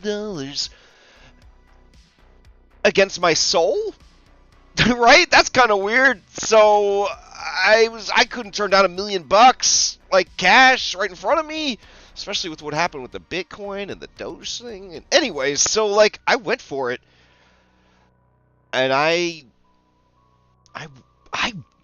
fucking won, alright? That's what I remember. I remember winning. When I came to, all the money is just in my wallet, and it ain't $1 million. And, I don't know where that guy went. and I don't know what happened after that. That is strange. We're in Boston, so the Yankees hat, strange. Yeah. He makes a note. But yeah, he takes whatever descriptions you can give, makes a note, and it's like, something seemed like they might have been done unprofessionally. Seems to be the way his eyebrows move throughout your story. Marsh? Does I'm sorry, what was his name? This is Marcus Dean. Marcus. Does Marcus like look to Marsh after everyone else goes? Yes. If Marcus looks at him expectantly, if Marcus looks at him expectantly, Marsh is just gonna say, "I ain't a fucking snitch." He makes a note. Fair enough. Honestly, secrets, the, what people are owed, debts, it's what runs our entire community. Booms, that's the trade. So, I'm doing this out of kindness because it's a strange situation. Normally, someone would be asking something for you out of this. So, fair enough. And, he kind of respects Marsh for not wanting to reveal the information a bit. Marsh leans back in his car seat and gives him a bro nod. Alright. So, now, I'm assuming, that you guys, obviously, have absolutely no idea what's going on.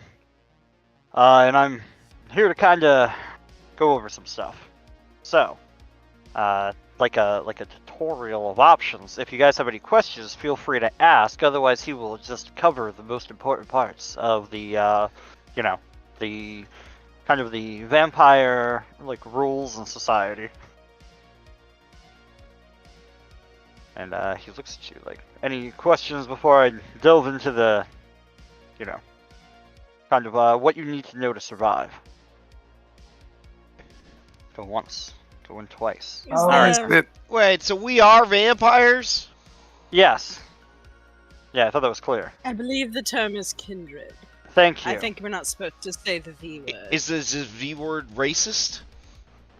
Sure. Oh, okay. Well, I don't want to get canceled, so kindred it is. Yeah, lick is another term. I don't, it's lick? Yeah, that's another. Well, that because sounds when worse. I get see when he says lick, Blake licks her lips. You see, it's just reflexive. When we feed, the individual we're feeding from feels an ecstasy like they've never felt before. Oh yeah. You'll feel the same thing. Yes. Oh yeah. And then, when you're done, make what sure to if I feed on the myself? Is that like masturbation? Not very good. Because I did some yoga. I could probably get the artery on my inner thigh. All right. Well, Marsh is gonna smack Jay's chest with the back of his hand and say, "Let the man fucking speak." I'm trying to learn. Well, then shut the hell up and listen. So he says he's just stoic through this whole thing. Like, this is the man who's gone through this tutorial several times, and he is just done with it. So this is his role in the world. And he looks. So, seeing that he's almost fed up with it, and going back to something that Jay said back in the meat locker, she's gonna reach over, grab his chin, force him to look her in the eye, and basically is like, "You have to be quiet and let Marcus speak. You will be a good boy for me, won't you?" Yeah. Jay's mind was reeling with all sorts of thoughts. To yourself, don't think it. Don't think. Got it. Game. Got it. And then I turn his head back to Marcus. So yeah, to finish up, when you're done feeding from the person, make sure to lick the wounds. Our saliva will seal the wounds up and no one will be any the wiser. Rad. Convenient. Yes. Honestly, without it, I don't know what we do. Not like in those video games where people trying to hide being vampires have obvious puncture marks. No, that's fucking Astarion. I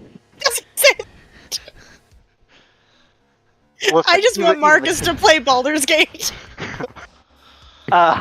You all are a bunch of nerds. Jabble. Hey, nerds rule the world now, man. Just saying. Not my world. Yeah, Saruman rules your world. There is a chuckle, a less unhinged chuckle from Blake than what Sam is letting out right now. I'm sorry. Also just laughing at Lily playing a non-nerd, like playing like this like jock bro. It's just killing me. I won't lie, you guys are killing me in all the right ways. Alright, so, the most important thing, the Masquerade / hiding from mortals. We don't allow mortals to know of our existence. Imagine if everybody did know. It would be terrible. The cover-up, it's called the Masquerade. If people talk about us, Inquisitors show up, and our survival depends on not being found. I expect all of you to honor it, now that you're one of us. If you don't keep the secret, and information gets out, we have to cover it up, and then you guys get to meet the sun.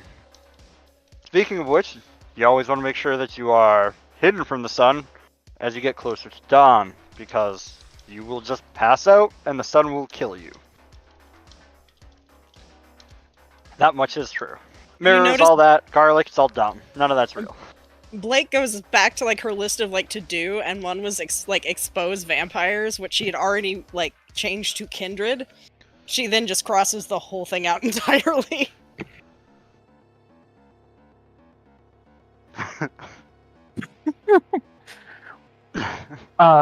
Marsh is gonna say, going back to that whole masquerade thing. Trust me, I get the whole this thing of ours type deal, but he kind of gestures at himself. Might be a little hard for someone like me. Yeah, we'll have to figure out what you can do. Some of your kind are able to hide in plain sight. Others are able to just make themselves disappear entirely like you did. Some lurk in sewers, others in basements, and truthfully, you are a group, normally, a group of Kindred, called a coterie, stick together, work together to get things done. Right now, it's probably you lot. You're just gonna have to roll with it for now, I think. Yeah, they're real, and you don't want that either. What If was you that? see one, run. See what? One question. Werewolf. Where does ABO fanfic fall into the realities of werewolves? Out of curiosity. I have no idea what you're talking about. No Omega. Alright. Wait, hold on. We have to work together now because we woke up in a meat locker together? I mean, if you find a different group of people that you want to hang out more with and they're willing to accept you, by all means. I'm just saying for the moment, it's probably in your best interest. Okay. Yeah, I was gonna say, if we're gonna be working together... I'm Jay. Oh, you actually figured out where I was going. Marsh. Nice. I'm Rain here. Cool. Was that Rain with an E or with a Y?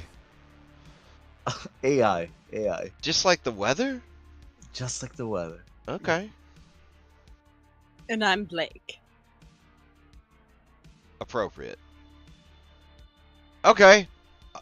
So, Marcus Dean, what do we do now? You just tell us this and then you just drop us off? We just got to make it work? No. Isn't there like a Hogwarts for vampires you could take us to? No. Are you like our group daddy? Oh, what?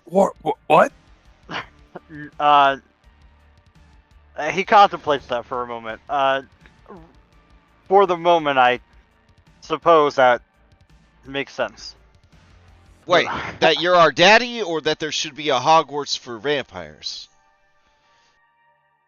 Honestly, possibly both. Primarily the former more than the latter. Mm. And there is sort of a Hogwarts. There's a whole clan that basically they have their own like magic schools. In fact, they're off on like the islands, the Harbor Whoa, Islands. there's We'll get magic into that. too? Yeah, Do we have If you- magic? some of you have magic. mean, you all have Miles abilities. making Wait. stuff disciplines. disappear. Oh, I guess he did, yeah. Our blood, which is called Vitae, Vitae, he says, looking at Blake's notebook. Also, don't ever let that get found by anyone. Gives us a vast array of abilities we can use. Some are common to everyone, while others are unique, as you can see, pointing towards Marsh. Oh no, this is some X-Men shit. What if my powers suck? What if mine's like There- turning into a duck or something? That's not your power. I think yours is having no internal monitor. People will find out and they'll be like, oh, there's Count Quackula. I can't live with that. Your abilities, from what I can guess, Malkavian, mostly have to do with sensing things that aren't there, controlling the minds of people. Oh, yeah? Yeah, Oh, it's very easy to get rich in the vampire world. nice. Yeah. And then you realize that mortal money is worthless for the most part in our realm. Like, it's useful, but What is know. worth money? In our secrets. Secrets. realm? She has the favors. biggest smile on her face. Yeah. Like, yeah. Jake, Secrets and favors. Jake smiles broadly, knowing that as a championship poker player, he is a master of keeping secrets. No one will ever know his inner thoughts, his inner dialogues, his inner desires. As he stares over at Blake. If he looks down at her notepad, it like on her to-do list is get Jay muzzle. Jay is intrigued by this muzzle.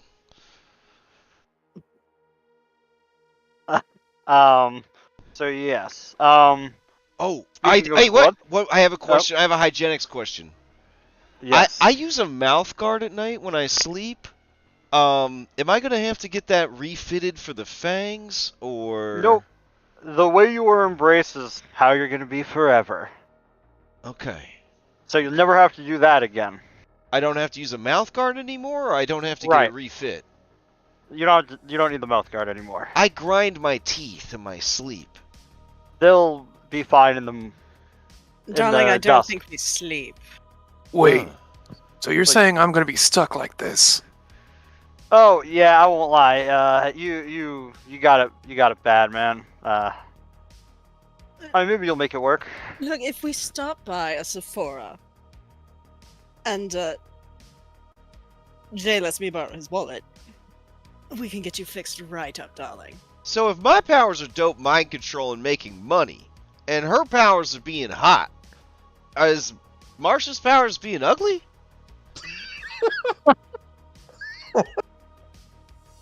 Are those my powers?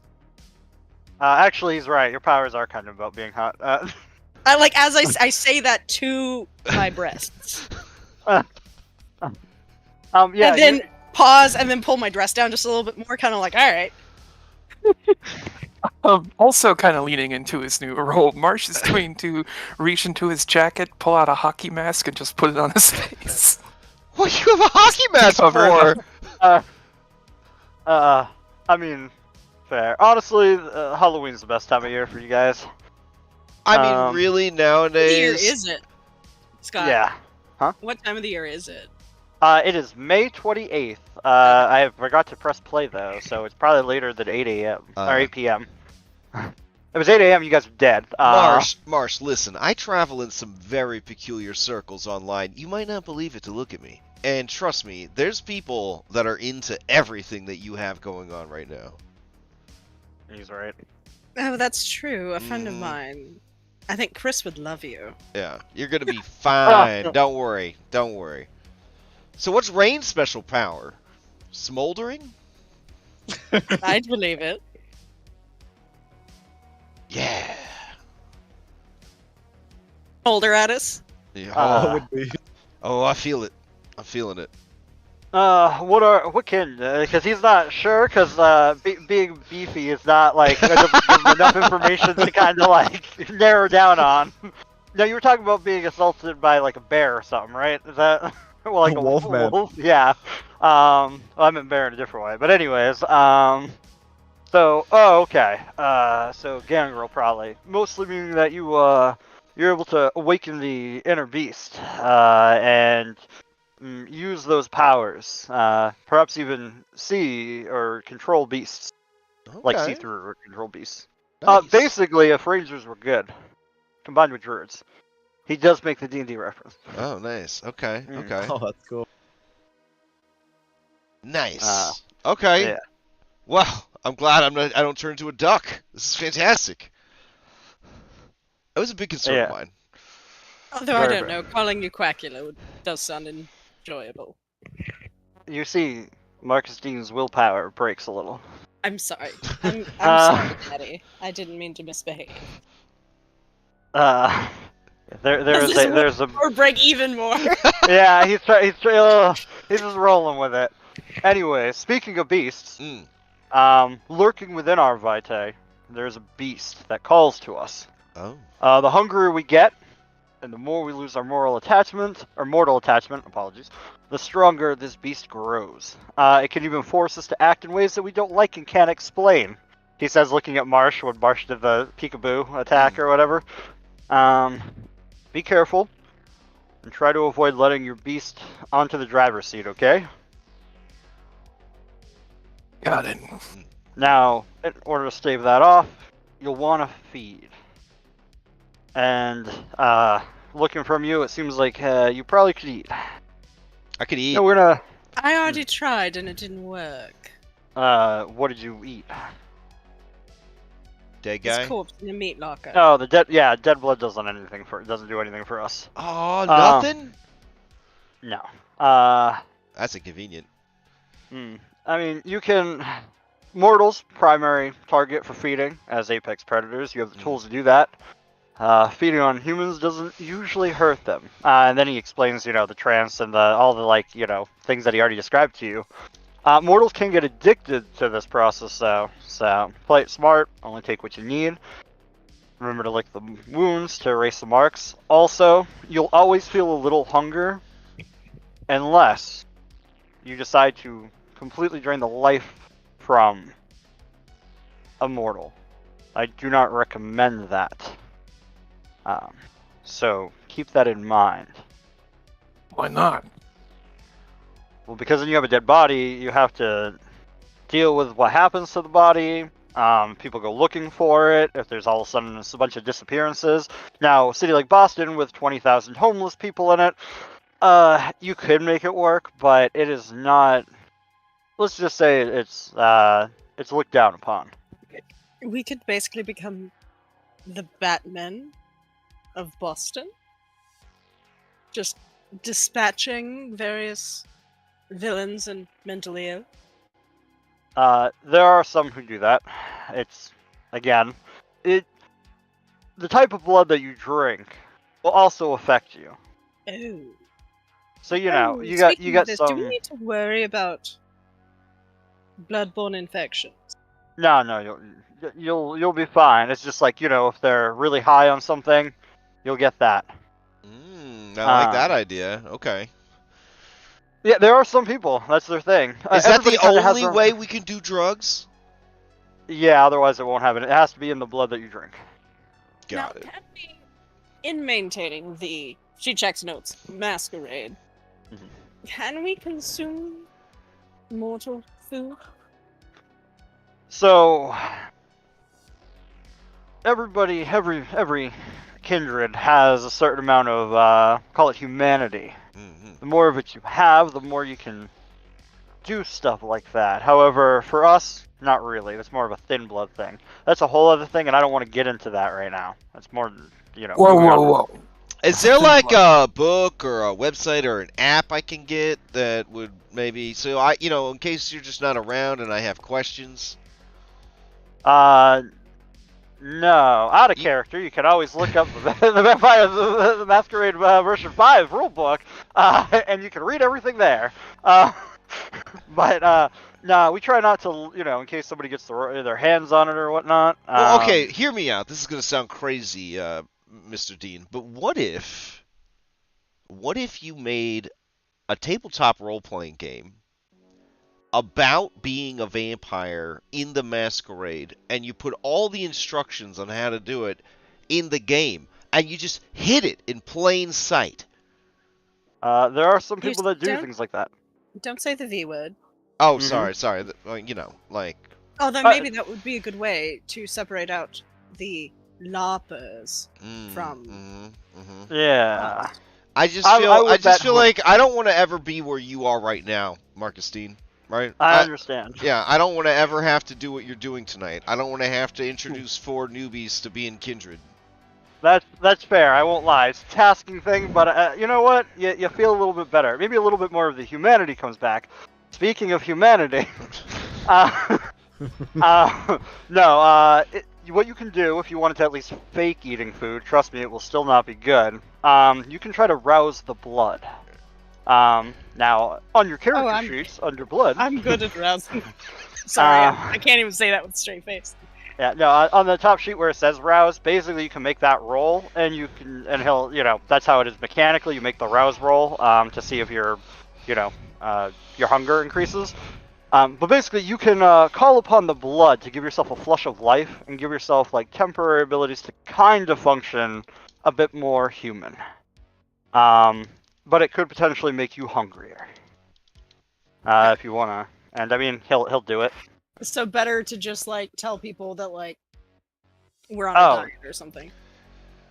Fortunately, that doesn't matter too much here. But you see that he gets a little hungrier, but he comes to life almost. Like you see his face fill with like color, and he seems like as you kind of look at yourselves, you guys are like cold and clammy. Like you're fresh corpses. But he looks like a normal human person already.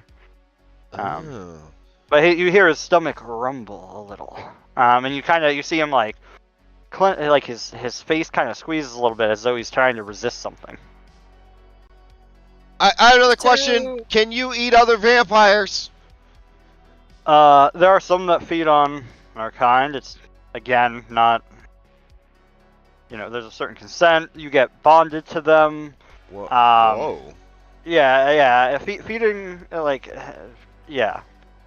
Feeding upon the blood of other vampires can bond you to them. Sometimes there's parasitic relationships where 2 people will over time feed on each other, and then they'll feed on each other, and then it's really toxic because they are dependent on one another because they become addicted to one another, while at the same time they've grown sick and tired of spending all their time together. And then if someone tries to deny it to the other, and he just goes on and explains this. It sounds like he's been in a yeah. I want to use my 9 insight dice to figure out if Marcus Dean has managed to get himself into such a situation and is in like humanity rehab right now. Feel free to make that check. And Marsh, so I definitely kind of look over to Marsh and Rain, like as we learn that like feeding on each other is not a good thing, and there's definitely a look of relief on her face, like, oh thank God, because I did not want Jay constantly trying to bite me. All right, 4 is what I was looking for. Okay. He described this in a little bit too much detail. For it to just be a coincidence, like book knowledge. Okay. Now, I as much as I'm enjoying the info dump of the tutorial, I'm a little hungry. Yes, and before we go off and eat criminals or whatever, Blake, I've been thinking, maybe we should just share people and not each other. Fabulous idea, darling. Excellent. Jay looks over at Marcus Dean to say, I won't make the same mistakes you made, Father. He gives you a begrudging nod. It's like at least one lesson was learned today. He says that out loud as though he was saying his inner monologue to so you understood him. Yes, what Rain said. Oh yeah. Oh wait, is there a place that this private society has where we can go feed where there's maybe willing mortals? I mean, people develop that. Yeah, goth club. Yeah. Yeah, right. Yes, you can find there are groupies. Wait, I have You mind can- control powers. Let's just go to a Right. goth club and I'll get us all some dinner. Yeah. Oh, I mean, I that's could get not wrong. some too. And in a goth club, people would probably be drawn to Marsh. Yeah, perfect. Yes, true. Something industrial with a little German. Actually, I have just the place. Perfect. Which we will drive there. I think it's called Club Violet, actually. That is the thing. Yeah. Have I heard of this place? Is reporting. Sure, because I don't feel like seeing more rolls. It is exactly what industrial punk club, like it's exactly what you guys were describing, 100%. Beautiful. It's almost like you know the genre. But yeah, you could possibly find people there. Just make sure not to cause a scene. You know, pretty simple. You can also feed on like bagged blood, but it it has to be pretty fresh. And it doesn't taste the same. It's kind of like stale. Tastes stale. Other quick important points. Stay away from your old friends and family. Your old life's gone. Move on. It's only going to cause problems. You mostly seem like odd loners, so this should work. What about my job? Could I still remote work for the paper? Obviously not giving out Kindred secrets. Perhaps I could even redirect people. There you certainly could. That is well within, if the opportunity is there, just be careful. Nice. So streaming's still on the table. All right, that's good. Recommend not streaming. What Whoa, if he I got was like a 24 people that watch me play poker every night. You want me to just let those people down? 24, you say? Mhm. I think you'll be fine. Marsh is gonna hold up a hand real quick and say, I'm not exactly attached to them, but I knew some people who wouldn't be happy about my sudden disappearance. I'm assuming, as far as they're concerned, I'm a stiff. Yeah, so perfect. I mean, what do you... I just Well- want to make... No, I'm asking. Like, that would be the case. Oh, yeah, they're just gonna assume that you guys either run away, disappeared, and that's that, or, you're dead, depending. I mean, some people only, we fake it up, it's fine. Good. But, Sweet. All right. yeah. All right. Mealtime. Let's do this. You're right, exactly. That's Goth Club, we Alright. don't even have to human up. We can just roll in there. People think we're dressed for the occasion. Actually, if you honestly throw on a hood, you could get away probably without using the Blush of Life. Although, if anybody touches you, you will feel cold. Well, I mean, And like Goth if he Club, holds out his though. hand, the paler Yeah, the better, fair. right? yeah, that's also fair. He holds out his hand. Anybody who touches his hand will feel that he feels warm-ish to the touch. Because he roused the blood for the Blush of Life. I feel his hand a little too long. Mm-hmm. He makes a note. But not like in the notebook, a mental note. But if you unlike Jake. if you touch one another's hands, because none of you have used this yet, you're all pretty similar temperature, but there's a marked difference from Marcus Dean's versus yours. Okay. Science. Got it. Okay. How do you do that? You just kind of will the blood. Anyone can do it. I mean, if you want to do it, feel free. You just literally make a rouse check, and if it fails, you get hungrier. If you succeed, then you're, either way, you're still gonna look human, or more How- human. How long does it last once we get ourselves going? If I were going to break it down like a movie, one might say like a scene or more, depending on how the director feels. So perhaps we rouse right before we hit the club. Yeah, Now, Okay. which is really right now, because we're Alright. almost there. He says. Sure, yeah, I'll try some rousing. Let's do it. All right. All right. He just starts Jay starts slapping himself in the face, just slapping himself in the face. Get the juices going. Oh, all right. So Rain, Marsh, Jay, you all have a bit more of a lifelike appearance, like Marcus, and moves along smoothly. Blake, you also have more of a lifelike appearance now. However, deep within, you can feel it clawing in your stomach, in your chest, trying to get out, and a voice overcomes. And says, "There's plenty of them here. Don't you want to take a taste, experience, and explore? Explore something you haven't tried before." And like you're almost forced to look at all of your companions like they're food. I am now looking at. I assume we're like sitting in this. It's a weird SUV, so 4 of us can sit in a row. Yeah.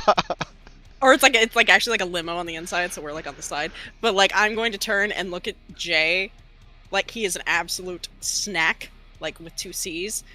But also kind of caught my eyes at Marcus, like what's going on? Yeah, you don't. That right there, that's the beast, guys. You see that? And he points to Blake. Like, see how she's looking at you like your food? That's what happens when you invoke the blood and it just, the beast comes forth. You can resist it, Blake, if you want to, but you're a bit hungrier. So your hunger increases, and if Foundry does it right, it should have already increased for you. It did. Perfect. Now, Blake, I know I said we shouldn't feed on each other, but if you really want to feed on me, just this one time, I'd be okay with it. But... Jay looks to Marcus Dean, worried that he's lost some respect from Marcus Dean, because he's very quickly reneged on his promise to not be fed upon by the vampire. Blake would just say, "Darling, what's the fun of a hunt if the prey is willing?" Oh, right. Yeah, let's get out of the car. Let's go. Come on, and then everybody. She cuts her eyes back to Marcus and just says, "I'll be good, Daddy, I promise." And then gets out of the car, assuming we're there. Yeah, you do roll up. Oh, wait, does somebody have something? I was just gonna say, I don't know if it'd be loud enough for Blake to hear, but as he's getting out of the car, Marsh is gonna mutter, "Not surprised you're the one with no self-control, corpse fucker." Oh, what the fuck? I'll remember that. But weirdly, it says Blake approves. Oh, wow. We have some Baldur's Gate stuff going on here. Okay. All right. I mean, it's more like she's like, fair. Like, all right. You're not simping over her, which is a relief after sitting next to Jay this whole car ride. Fair. We don't use the S word on Twitch. Jay just wants to make sure that you know that he's we got yeah. Okay. No. I'm just saying. I'm just saying in character that Jay is saying that when he hears someone say simp. So. Knowledge. Because if you didn't know, Jay is a famous streamer. He gets over 20 people watch him play poker every night. So yeah. I mean, for playing poker, that's actually probably pretty good. That's pretty good. That's pretty good. Yeah, he's in the top 2% of poker streamers online. You know what I'm saying? What the hell is Twitch? All right. So at this point, Blake's gonna. Okay. Oh, sorry. I was gonna say Blake's gonna kind of loop arms with Rain and just kind of be like, "Let's go and leave them to discuss Twitch." But she just doesn't want to have to babysit Jay again. Rain's like hungry too. He's stepping out. He's like just goes in with Blake. Okay, before you head out, he heads over a phone real quick to anybody who's still left around. It is an old flip phone, where you can't easily text it. You have to fucking punch the key 15 times to get the thing, the letter that you want. And it's I'll be at the Red Star tomorrow. Get somewhere safe. Avoid the sunrise. If you need any assistance or hit the redial button. An ally of mine can get you, can reach you out, get you out if you end up in some serious trouble. And do not use it to call your family or friends. You have to assume the Second Inquisition has already tapped them. Don't visit any of your usual hangouts. So hopefully none of you go to this industrial goth place. So yeah, he's basically like, all right. How do you sleep? Like, do we need coffins or dirt or anything? Or No, just avoid the sunlight. Like, don't even go in like, not even like regular cellular shades or Wait, anything like I that. got like I have a shitty question, Mr. Dean. Mm-hmm. What about the moon? Cause it's just reflecting the sun. Yeah, it seems like we're fine. So, Okay. stop talking about science. You don't have nerd. to. Yeah, you don't have to explain the science. I'm fine. Okay. Mm-hmm. All right. Hell yeah, let's do it. It's Morbin time, guys. It's Morbin time. Marsh should probably have the phone. Yeah. All right. Yeah. He Much seems the bigger. most put together of our clusterfuck. All right. And now I've taken you over to Yes! Industrial Club map. Everything is on this one page because I refuse to make multiple pages of scenes. Hey, Crash, can we get like some industrial club music? Yeah, sure. If you're not here you go. Loud, bass-heavy industrial music spills out onto the streets as the scent of cloves and tobacco hangs in the air. Inside, strobe lights cut through the room, where counterculture stomps, sways, and swoons to the newest industrial sounds. Twisting stairs lead up to another smaller room where the DJ plays slower and more romantic darkwave. A back door on the first floor leads out into a patio surrounded by a tall wooden fence with benches and flower-filled planters, creating hidden corners where clubgoers can smoke and gossip in semi-privacy. You go in. The place is filled with people. If assuming that you guys have your blush of life, definitely nobody will question anything. Marsh, I assume you got like a, some kind of hood or something, just just to kind of Hockey take mask. Oh, Mask. you were wearing the hockey mask in? Yeah. Honestly, The rest of his get up, it probably works. yeah, no one's gonna question it. I mean, plus they see you two, Raid and Blake. You're allowed in any club, obviously. Yeah, now we don't have our IDs, so can I like charm our way in? Oh, I mean, sure. All right, we insert. Or are we just, or do we all look old enough they're like not gonna card us? I mean, they're just gonna let you in, honestly. Nice. I mean, this guy's your chaperone. I mean, And there's a guy with a hockey mask right next to Yeah, him. right. yeah. We look like a very goth punk D&D party. Like you've got like the charisma character, the tank, the nerdy wizard guy. It's great. Which one's the nerdy Yeah. wizard guy? I have no idea, Jay. Oh, okay. Damn, Marsh. We go in. Sorry, bro. Rain points at Marsh and just best of the bodyguards. That's my security. All right. They freely let you in as the map gets locked on me, and I have to refresh real. Okay, there we go. Blake smells all the human blood and makes moaning noises I'm not gonna do on recording. Fair. Fair. All right. There are a wide range of individuals in the club, of all sorts of, I don't know, what we might call tastes, depending on what yours might be. Realistically, I don't know if you're looking for anything in particular, or if you're basically just roll a die and you encounter a person. I want the person doing the most drugs! Oh, all right. Well, I was gonna say, do I see any good Dami mommies for him that I could like shove him in that direction? Yeah. Is there a big muscle woman doing a shitload of cocaine? That's what Jay needs right now, because there's a lot of voices. Also, Jay are there does any not ghosts? need cocaine. All right. If there are ghosts, I don't know how you tell with the makeup and the thing and whatever. Oh, you've got going excellent. Good. I feel safe. All right. on. Yeah, I know. So, hold on. You were looking for cocaine-riddled Dami Mom. Yeah, you want me to roll my 9 investigation dice? Sure. Let's see what happens. Maybe we'll have a bestial failure or something.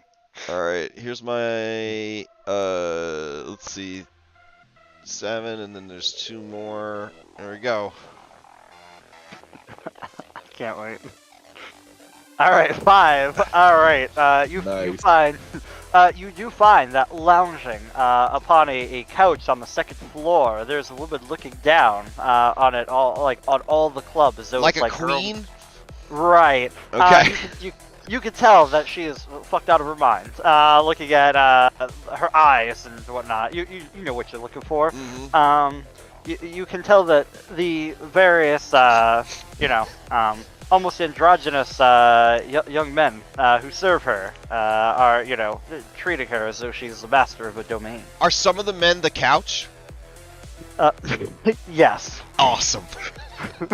So I have a mechanics question. This woman sounds pretty tough. One of my flaws is that I have weak teeth. I only roll 1 die to bite people. Is that going to be a problem? We're in a goth club. People have got to have knives and shit. Yeah, okay. No. That's if you're trying to like overpower someone. Oh, okay. You can use other abilities. Basically, if you're you can try different checks. You might be able to persuade someone to do something. You might be able to trick them. I mean, you've got, Okay. There's all sorts You of can different ways you can go about it. Got It's it. how you Roll choose to sub. approach the situation. All right. Roll for sub. Got it. Yeah. No, this dude's actually pretty good at social stuff. The streamer plus the professional poker player. Yeah, he's actually when he's in his element, when he's not haunted by the endless voices and spirits that have been following him around since the incident, he's actually got his shit together. But that's why he wants the drugs. The drugs are gonna quiet that shit down. Is his hopes. That's his hopes. So. Alright, he would like to try a schmoozin, whatever a schmoozin check is. Alright, so you make your way up. Do you make it clear that are you just beelining to her, or are you trying to, smooth through the crowd your way up? Jay cruises through the crowd like a shark through a beach full of summer swimmers. But there's only one beautiful orca whale on the menu tonight. Alright. His words out loud. Alright,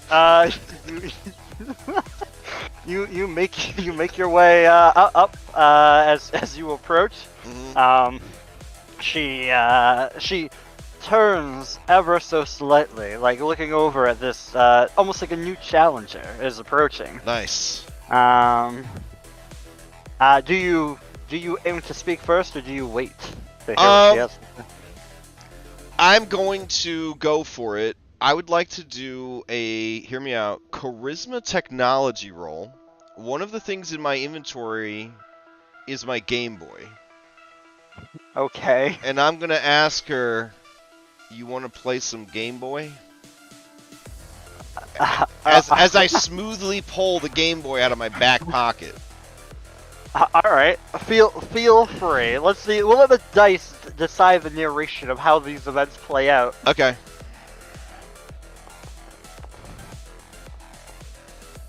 Right. I'll burn some willpower to re-roll one of these dice. Hold on. It's entirely up to you. Alright. Here, you know what? Let's go for it. Oh, alright. So you get a total of 5 successes. Alright, as you pull out the technology and the Game Boy. And you roll up with a charisma Game Boy check. Are you just holding it? How are you? Explain to me how this plays out, or sort of. Well, what are you? Scotchick, if you've never been seduced by a man at an industrial goth club with a Game Boy, you might not understand exactly what's going on here. But he has a vintage Game Boy, and it is playing some old school Tetris, and it is on the Tetris title screen. And as he slyly and sleekly pulls out the Game Boy from the back pocket of his designer skinny jeans, how did he even fit that fucking Game Boy back there? It's because he's got a flat ass. He pulls it out, and with just a gentle flick of his finger, indicating incredible manual dexterity, the screen turns on. It doesn't have a backlight, so he has to strategically kind of move it so that it's lit by the strobing lights of the club. And then he says, "Hey, want to play some Game Boy?" As you do that, and you've described it with such efficacy, she looks at you and says, I like the way you manipulate those buttons. And she pats the couch.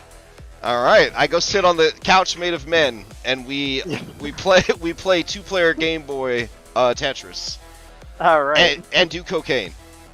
Yeah, I Okay. mean, certainly. If you do That's any cocaine, off of another man. yeah. Oh no, 100%. we're classy. We're gonna do it off the Game Boy screen. All right. Nice. Fair enough.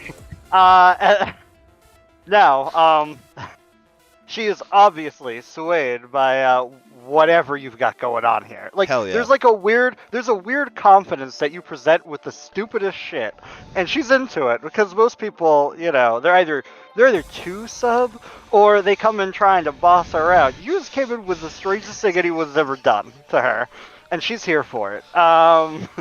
Now, is your goal? I mean, when it comes to feeding time, do you have any particular, ways you're broaching the subject, or do you just kind of canoodle and just go in for We the just bite? start making out, and then Jay's like thinking to himself, "Okay, we're just gonna go middle school hickey into blood sucking. That sounds right." Oh yeah. All right. Okay. As you do this, your weak teeth pierce into her neck. Oh hell, Um, hell yeah! Chat just said doing lines in Tetris. Yes. So Wow. the blood rushes into your mouth. It is like a feeling you've not felt before. Mm. The greatest high you've ever had is nothing compared to the taste of the blood that dances across your mouth. All of the thoughts in your head, however many there might be, glow with excitement. There's no way you could have experienced anything like this before. And in fact, it's sad that perhaps this being the first time you've done this, you'll never have that first rush again. But you drink. Now, the question being, how much do you drink? You are at, hunger 2, I think? Yeah. Yeah. You were warned by good old Marcus that if you try to reduce that to 0, you will. The only way to do that is to drain them dry. Mm. Do you slake the one hunger, or are you looking to slake all of it? From what I could tell of Jake's backstory and his character sheet and everything else, nothing that's happened to him would have changed the fact that he is a very, at the end of the day, practical, and risk assessment guy. So he would definitely not push his luck. He pushed his luck once and ended up a fucking vampire. So he's definitely not gonna push his luck. All right. Yeah. Both you and her have the most pleasurable experience. All right. Jay You out. may never forget. Now, do you lick the wound shut? I'm assuming. Yeah. Per the instructions. Per the instructions. Now, do you when Jay is out, do you do anything, or do you just leave her with the pleasant memories of what happened?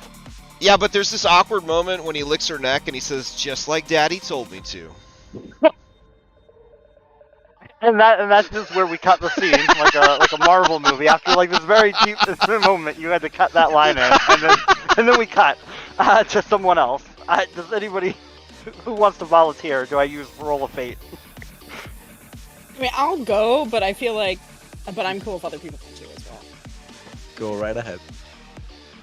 All right. I mean, I have been hanging with Rain for a little bit just to see how the Game Boy ploy worked out, because I was just like, this is gonna be a disaster. But then when they actually started doing lines off the Game Boy, Blake's just like, well, shit. Turns to Rain, pats his very exposed, hairy chest, and says, "Happy hunting."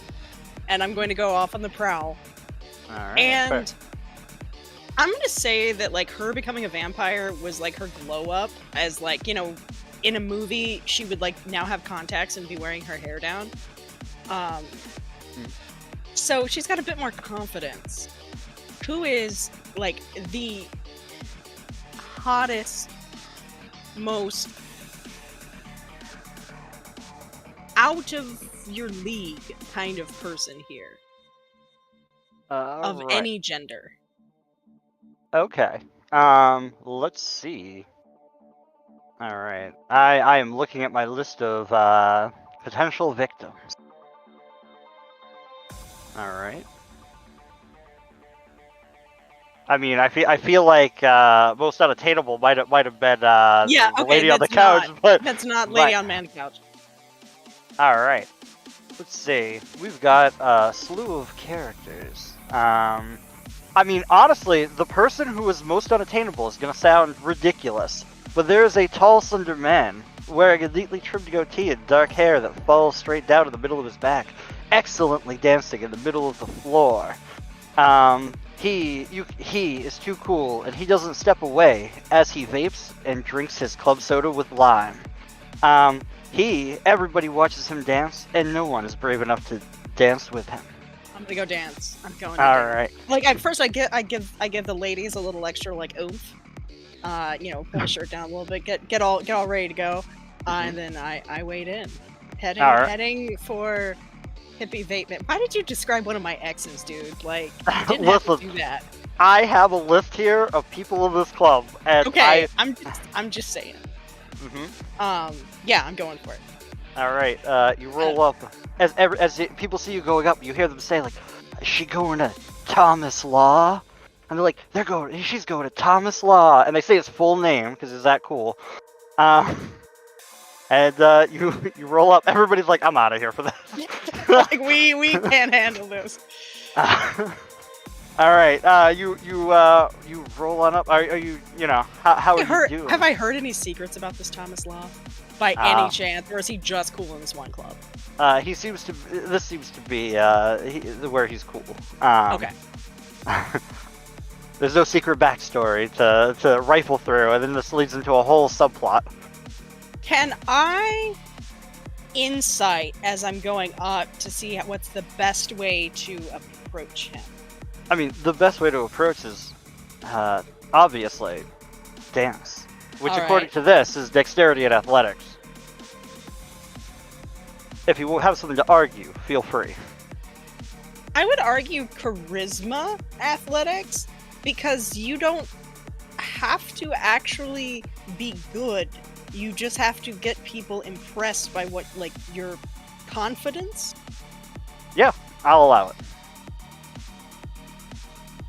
And now, Okay, does then. that include my awe ability? Let's see. It just says this improves your persuade, actually. Yeah, but I like what you're using it for. You're trying to draw attention. Cause I'm fine with it. Okay, so add 2 to this. Sure, that sounds right.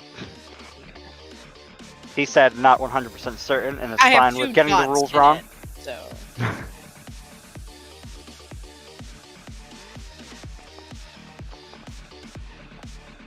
Oh, no! Oh no! All right. Now, here's the thing. You can use a secret tip for people who aren't pros. You can use your willpower to re-roll dice, including successes, in case you don't want to have a messy critical. What's So- your messy critical again? Messy critical would basically be like you're gonna succeed, but you're gonna do it like on animal instinct. Like you go overboard. Like you would probably be like knocking other people out of the way. Like you're better because people are terrified of you. Okay, yeah, I am gonna re-roll that, because that's not. I mean, she does have Hunger 3 and she's going for it, but I think she knows that's not gonna go well. So when you basically right-click, willpower Yeah, reroll, willpower and you reroll. can choose which dice you re-roll, 1 through 3, up to 3. Because obviously, there's some successes here, but Okay, I don't know which is which of what. The star ones are the critical success. Okay, so I can just click that star one and then it'll re-roll that one. Yeah. Right. Oh no, it is fate.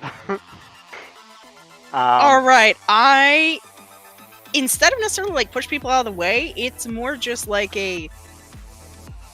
maybe she's taken some pole dancing classes, some heel work classes, and she's busting out some choreography that maybe isn't industrial goth club appropriate, but still hot. All right, yeah, fair enough. The beast inside of you is just yeah, you're just gonna let it all out, show it to them, and then take them. Yes. Uh huh. And yeah, you succeed. People are terrified. No one's gonna come up to you, but you note that Thomas Law looks at you as he stops for his vape and club soda drink. He gives you a nod, like the nod of like, yeah, you cool. Can I just like raise like my hand a little bit and like kind of crook my finger at him, like, come here? Yeah, and he will dance to you in a way that you have won this competition of dance, even though you have basically knocked people out with your pole dancing technique. Yeah. I mean, maybe that's how he got his reputation here too. But yeah, you lure him in. I don't know. Are you going into discuss? Obviously, we don't have to role play everything out, but like, are you going into discussions with the man, or are you basically just like lure him into shady corner? I mean, I feel like I've got him eating out of my hand, and I'm real hungry. So we're going to shady corner where people, I guess, are going to assume that we're gonna bone. All right. You Because go I off. feel like on a Toreador, her hunger does not look that different. All right. You lead him into the corner. Fair enough. He doesn't have to say much. And neither do you. Are you much like Jay? Are you just going in, make out into that? Yeah, or... yeah. Make out into that. But he's definitely like the one pinned against the wall. All right. So you can, as you And bite into it. maybe I hit his vape first, and then like hate myself for doing it, but just to be cool. Oh, okay. He allows this, and you do bite into him again. Much like Jay, the greatest experience compared to that blood that you tasted, that stale, disgusting, just blood from the corpse. This is a whole other world, and it just tingles. Excites you, and again, much like you have been feeling, that need to learn, that need to know. The more you drink, the more you'll better understand this. How much do you wish to drain? Knock off You're at least 30? 2 hunger points. Alright, as you slake your hunger and get to at least 2 or only 2? I want to see what happens once I get to 2. Okay, so as you Yeah. get to 2, I mean, he seems to be in throes of ecstasy, much like yourself. And you feel the beast urging you onward to continue. She wants you to keep going and drain him. You can feel that if you keep going, he will die. Like, you can, like, instinctively know. Well, I don't want to disappoint Daddy, so I will stop and lick the wounds closed. Alright, as you stop and you lick his wounds, he is in an afterglow. But that afterglow is a bit pale, much like you would see in an individual with like anemia. Because you've drained more. Also, for Jay, you can also remove one of the hunger from on your sheet. You should be able to just click on it and reduce it down to 1. Got it. Yep. Also, I think there's another thing for what happened to Jerry, but I'll get into that later. All right. Fair enough. Okay, and then I'm gonna like kind of play it off like, oh, like, are you okay? Like, do I need to get you some water, Gatorade? The club soda with lime. You've haven't felt like this in a long time. And he just kind of nods to the club beat, sort of, but he is probably out for the night. I will deliver the drink to him because I am a kind vampire. All right, you have plenty of money because Jay gave you money. I took Jay's money, yeah. And then are there any hot people at the bar? It's a bar, yes. Hold on, sitting at the bar or serving at the bar? Because it's a very different thing. Sitting at the bar. There's probably a few. It depends on what your tastes are. If you're into like industrial goth kids, I mean, I'm sure there's a couple that of interest to do. Any ladies? Because I just tasted a dude. I want to taste like a lady or a they. Oh, noted. Greedy. Okay. You She's could- all about it. The whole thing is new experiences. She's at a buffet, man. All right. Well, you do know you can keep drinking, but you know that the only way you'll ever get rid of that last hunger is to actually kill an individual. Yeah, but I want to test it. Okay. Fair enough. Then you do note that there is a standing out. There is a pink top, white skirt, and gold traders woman. She is clearly at the wrong club, bewildered and confused. And she's just looking around for anyone not dressed in black. Well, I mean, at least based on like my I'm probably dressed in black, but I mean, I did just pull off some like sweet ass pole dance moves and stuff that aren't industrial goth. So like, yeah, I'll go over. All right. Are you looking to delve deep into this, or is this more like a side thing that you're just doing on your Since own? this isn't like going to mechanically do anything, we can just kind of let that happen. Yeah, certainly. I will say that if you do take the time and go through it all, you will note that it's not as good as the first time, but it is still amazing, and you still want it. It's not like, it's just like the slightest difference. You'll probably forget that feeling eventually anyways. But you will note that her blood tastes different, like more euphoric. There is a difference in the taste of blood. I will discreetly make notes about that later. Alright.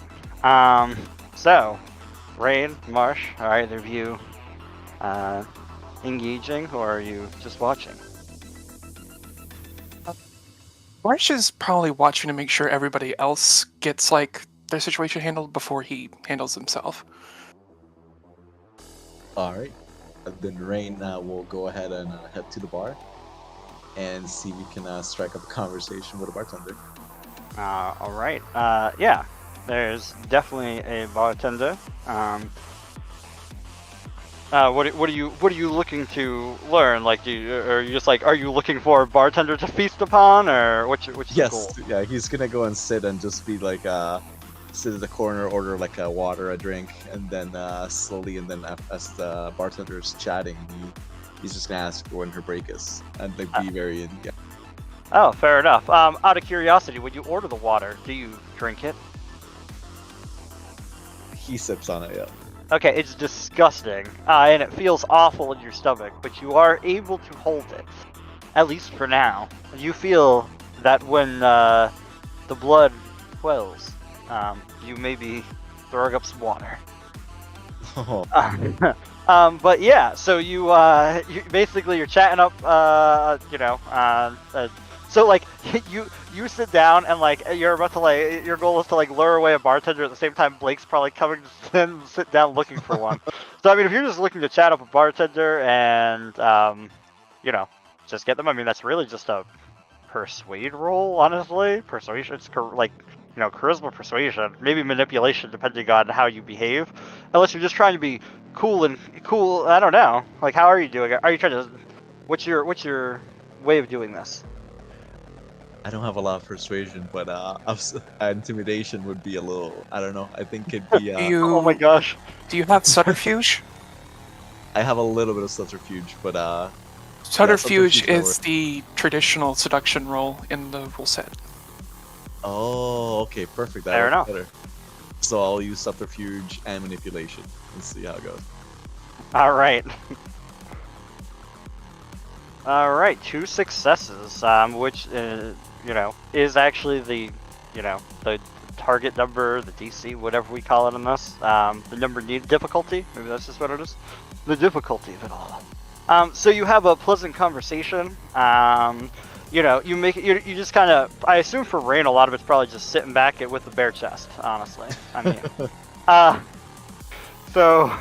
as she makes note that she's got a few minutes, and there's some staff swap or somebody just picking up a little bit more slack as she heads on out with you. Is your goal are you just trying to get her some dark corner? Where are you going? In the back alley, just right behind the bar. Oh, all right. So you go out. She's going out for like a smoke break or something. Where Pulls out his shitty lighter. Well, later. Oh, all right. Yeah. Then what? You conk her on the head and just eat her neck, or do you, or you play into Very it? Very slowly, and then he'll activate his eye. You'll activate what? Oh, okay. If you can see in the dark and all right. Now you're trying to like scare her now? Like, Yeah, just scare her a little bit. Just scare her a little bit, and then go ahead and bite her in the neck. Someone damn. learned All that. right. Yeah. Go. I mean, feel free to just for out of curiosity the intimidation roll. Go ahead and have at it. And add 2 unless it's already figured in. I don't know. Oh, 1 success. Can I use willpower? Yeah, feel free. Our Eyes of the Beast are automatically put into it. Is it? Oh, how much am I supposed to hit? How many I'm doing, or? Yeah. So I mean, you're gonna have to. How do we do this? All right, just roll anything that's just 2 dice. If you're looking to re-roll 2 dice. Yes, 2 dice. So that would be. Yeah, just pick anything. Like just I don't know, do manipulation and just roll manipulation. I'm going to him. There we go. Whatever. We'll do the black dice because that's all that matters. All right.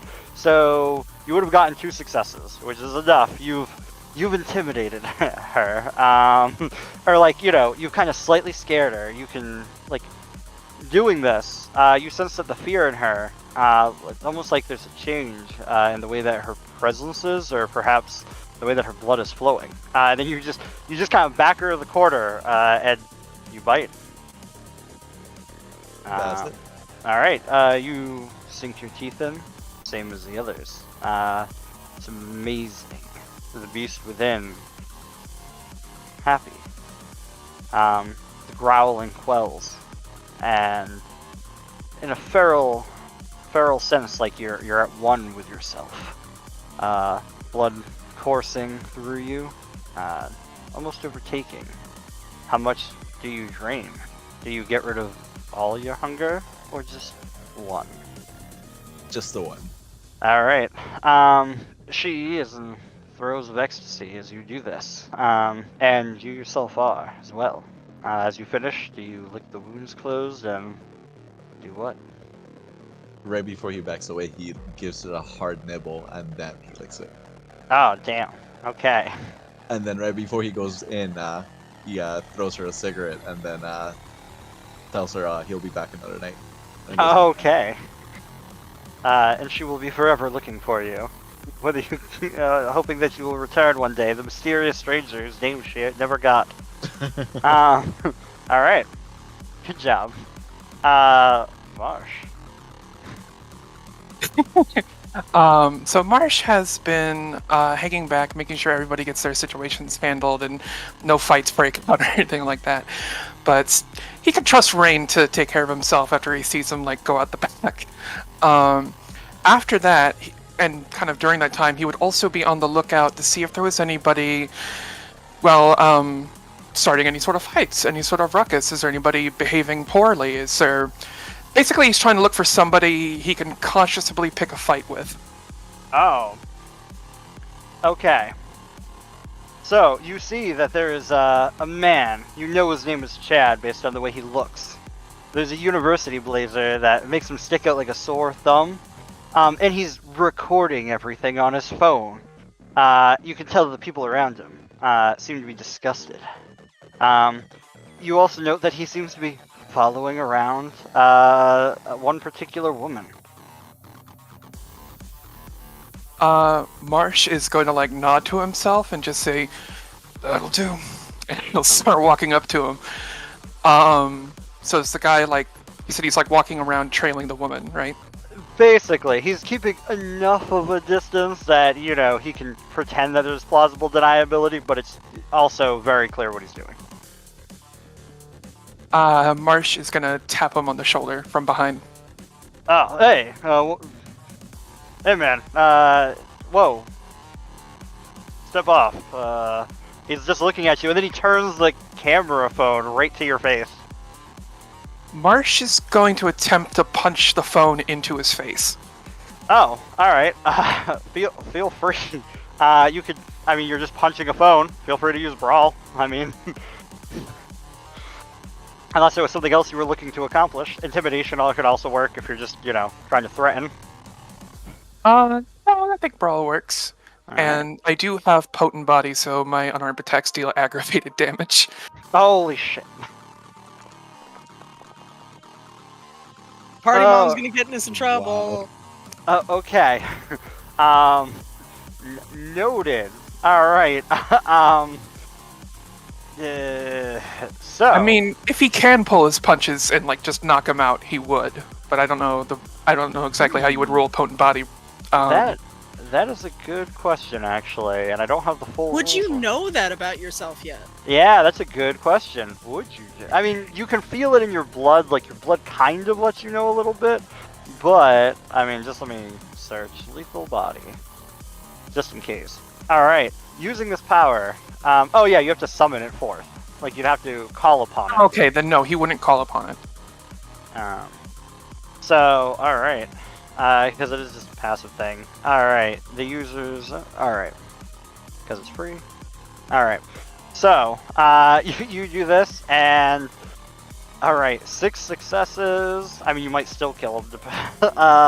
He's got... Alright. DC was that. So... Yeah, you knock him the fuck out. You probably have broken some bones. His face will never be the same again. Part of the phone, which is now shattered, is slightly embedded in his face. There's a bit of a stir. Some people are kind of like watching. Nobody's immediately jumping to throw you out, but you should probably react quickly to the situation. Yeah, Marsh is just gonna kind of look around for a second, and then he's gonna look down at the guy he just punched. He's gonna say, "Time to go home, kid." And he's just gonna like bend down, pick him up by the shirt, and try to drag him out of the club. Alright, seeing what you just did, no one is confronting you. There's like a passive intimidation that happened there. You drag him out. Alright. So, are you like, you taking him out through like the back alley, front, like how you going? Yeah, trying to go to the back alley, further away from Rain and everything, so it doesn't harsh his vibe at all. But just around the other corner, like these two events are happening simultaneously. We're looking down like it's the Tarantino film at the two scenes playing out. Yeah. But after he gets a good distance away in a nice, perfectly dark corner, he will take off the hockey mask and just bite down on probably the broken part of his face. Oh, yeah. Oh man, this is fantastic. You've messed him up. You've broken something that some people might have thought was beautiful. Like a la like Fight Club. And you feed. It is again amazing. And doing so, for you, the blood rushes into your mouth, fills your body, and even though you somehow know that it doesn't change anything, you feel a little more alive, a little bit less of the beast on the outside, even though clearly on the inside you are always the beast. How much do you drink?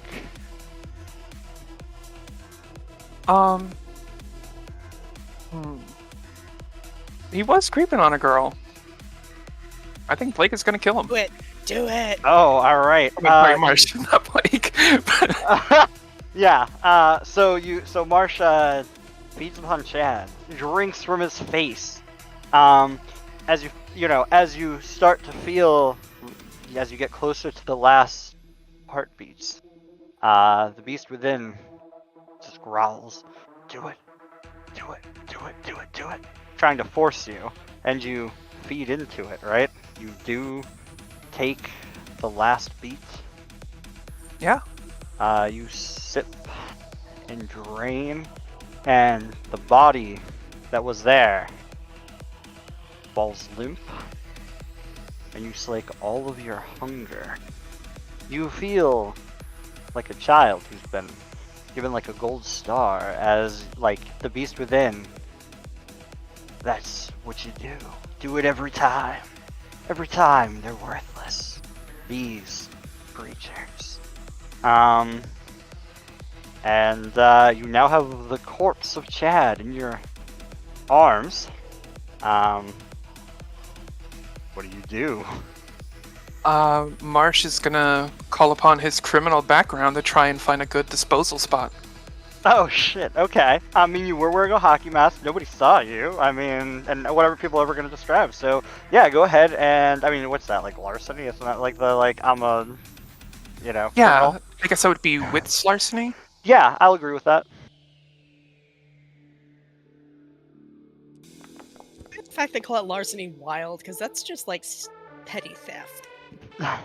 I'll use a willpower to reroll that. Alright.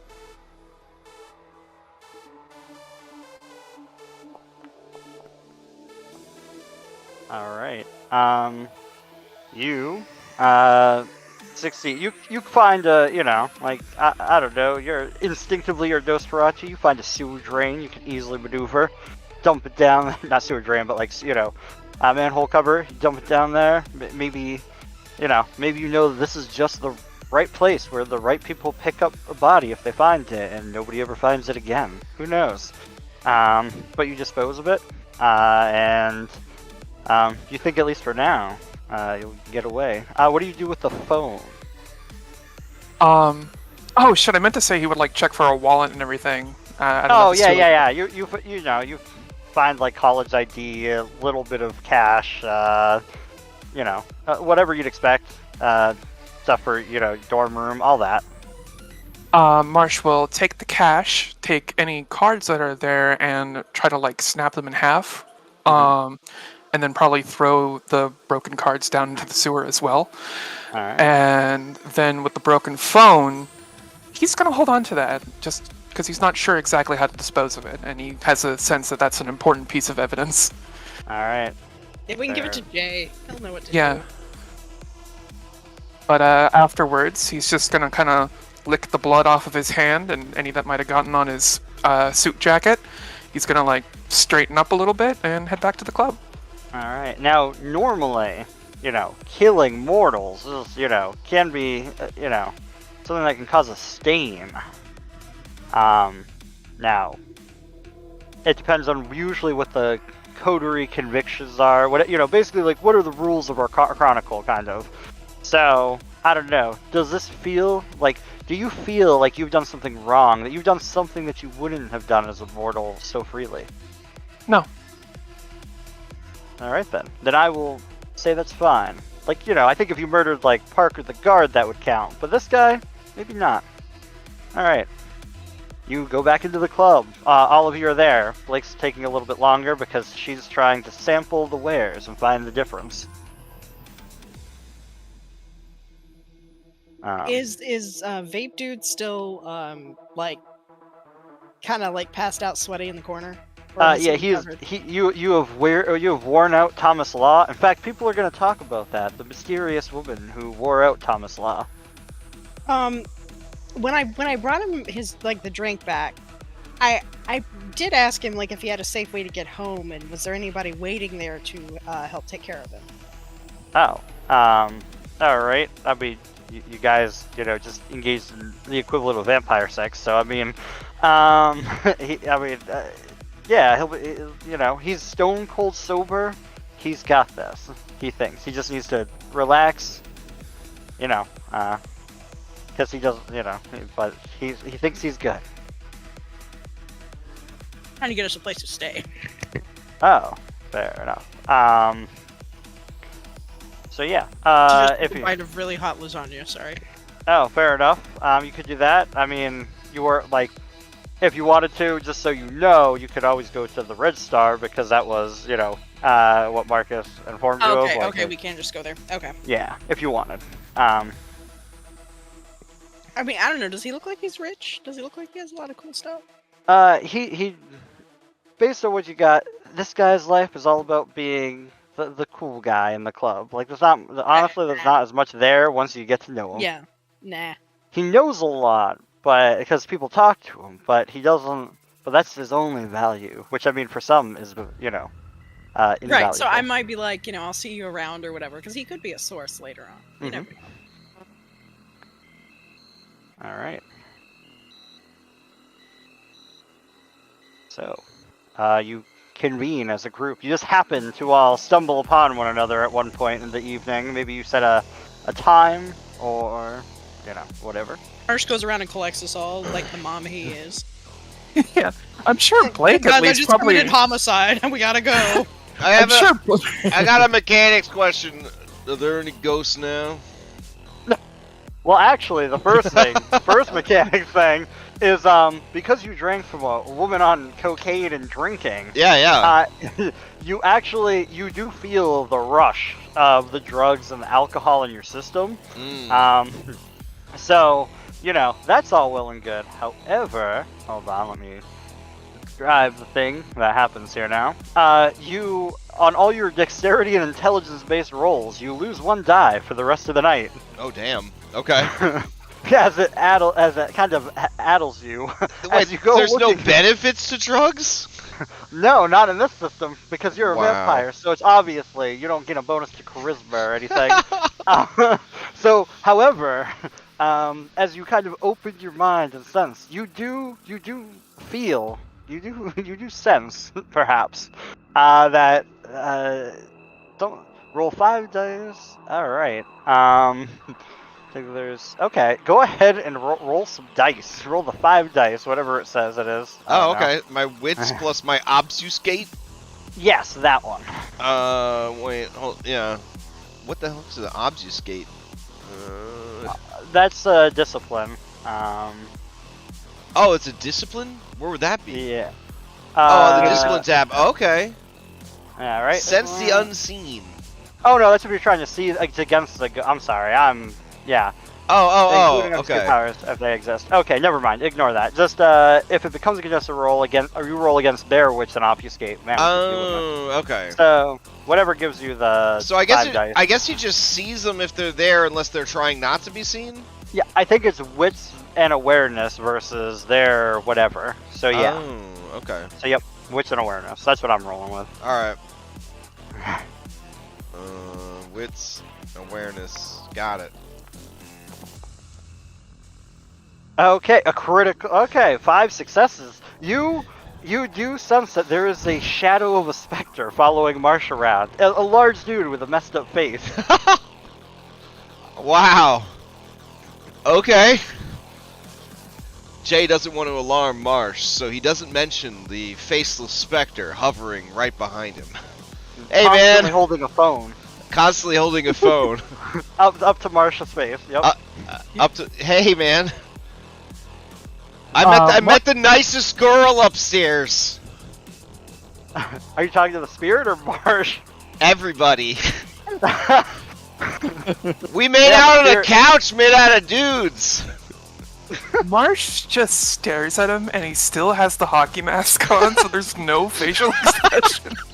And then he just turns to look at the others, and he said, "I think we're all done here." That, he's eaten more than us.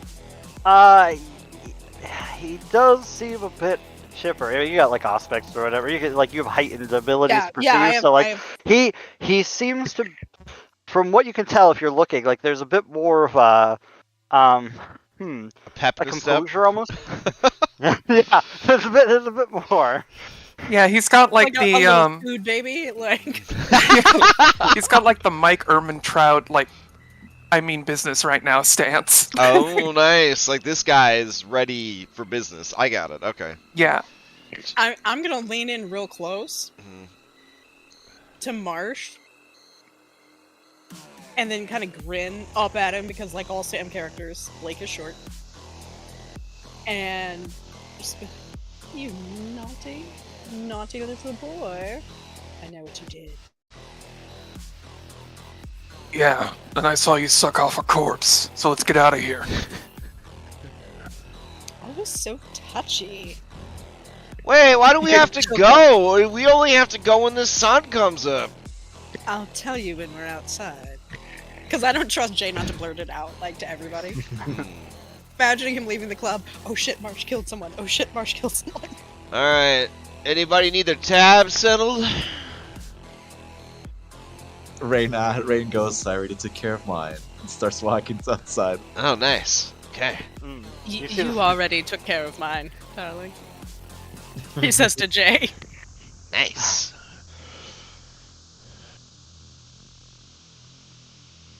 Does he look any worse for wear from his experiences? Besides, like, being on a lot of drugs. Would anyone even know what Jay? Well, Okay, fair. I would say that Jay seems to be more comfortable and relaxed. Like, a lot of his monologuing is like him trying to sort of master his anxieties and fears. And it's a habit that he had before the transformation, but the side effect of the bloodline is that he just doesn't realize he's doing that same monologuing he's done his entire life, but out loud. But he doesn't monologue a lot when he's on drugs, because he's an ADHD vampire. like everything's cool now. Everything's chill. Everything's vibe. Everything's quiet now. Yeah. All right. So he just follows you guys wherever you go. Kind of noticing that he's calmer and hearing what he said about seeing the specter and everything, Marsh is going to capitalize on the moment of lucidity. He'll kind of take Jay aside for a second and say, "So you're pretty good with computers, right?" Yeah. He kind of like inconspicuously passes the broken phone over to him, and he says, "I want that wiped, all of it, clean reset." Okay. I mean, I'll need a computer. It's kind of busted right now. I'll have to, remote into it. Yeah, whenever you have the chance. All right. Jay would like to immediately remove the SIM card and either break it or just leave it in someone's drink. Fair. Okay. You easily do so. Okay. He has 3 dice in technology, so. Mhm. All right, cool. All right. Damn, he really is the wizard. Fuck.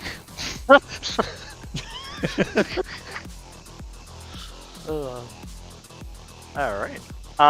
You've gathered together, you've disposed of phone, there's a Spectre recording, Marsh, everything's good. Everything's good. What do you We have our own ghost paparazzi now. Alright, what do you lot do Oh, now? I know what we do. We get an Uber. And we go. All we have is the flip phone, darling. Yeah, Marsh is just gonna take out the phone. The instructions were to press redial, right? Yes. You will press redial. Oh, Alright. Dad's picking us up. Alright, you press redial. Alright. So, let's see here. How gross is like the outside of this industrial club? It's not great. I mean, Okay, I'm grumpy. oh, like it's not like you were hanging out in the sewers or a meat locker, but it's not great. I said I'm just a little grumpy. This is the type of place where somebody would get murdered in the back alley. Keep trying to stare at Rain's chest because that's aesthetically pleasing. There. All right. You call. There, you press the redial button. As you do so, the phone answers, and the sound of a woman's voice is on the other side. It says, yes. We're done. All right. Where you at? At the club where we were left. All right. And then it just hangs up. I think Marsh would have beat her on the hang up by like a millisecond. Oh, maybe he did. Okay. Dexterity, but no. So yeah, after like 10 minutes or so of you hanging around doing whatever, a very fine-looking limousine pulls up, and the door opens, and you hear the same voice from the phone just speak up. Get on in. Blake is much happier at this development. I assume you get in. Yes. Are there Good any job. ghosts in the car? There's one following Marsh around now. Okay. I let the ghosts get in first because I don't want to have the ghosts go through me. Oh, all right. All right. The ghost nods politely. No, it does not pay any attention to you. Thank goodness. I'd be really scared if it did. No, you pile into this posh black limousine. There's another just inconspicuous driver. There's this woman who is sitting there, fine clothing and whatnot, and need to rest up for the night. Blake will kind of make heart eyes and say, well, eventually. Yes. Hi, I'm Jay. Hi, I'm Jackie. Oh, our names start with the same letter. Yes. Yours is entirely one letter, basically. It's short for Jace. You may have seen me online, Jace of Spades. That's lovely for you, darling. And she just turns. Well, we need to get you to shelter. Because if you're just left out, you're gonna look like a corpse all day. And if you're left in the sun, well, we can't have any more of these pleasant conversation. Jace. Some people call me Quackula. Don't ever fucking say that again. As Marsh takes off his hockey mask, you see him crack a smile, probably for the first time. There's the slightest wrinkle of a nose on Jackie's part when you pull the mask off. Noted. So I'm taking you to the Red Star. It's a local hangout for some of us. Temporary shelter. You can stay here, at least for the coming day, until we can, or at least you can find something better for yourselves.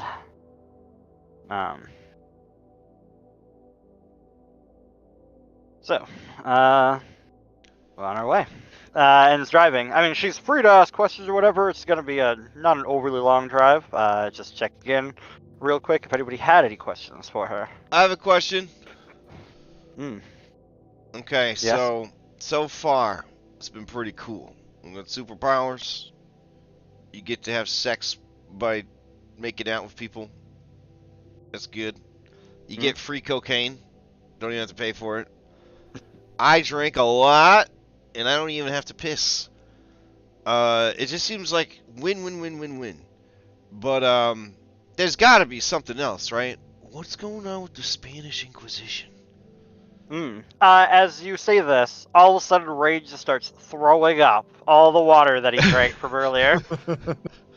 Everywhere. Damn, how much water did you drink, bro? It reacted so poorly. Oh. Blake will freak out and basically like leap over to the other side of the limo with Jackie because she doesn't want any of that to get on her. Fair. Oh my fucking god. You people. Alright, so yeah, the Second Inquisition. As you say that, as if you've read ahead of me right there, the driver lowers the window, separating you from him. And he says matter-of-factly, a white van is following us. Actually, it might be gray. I forget. I will try to evade it, but they're faster.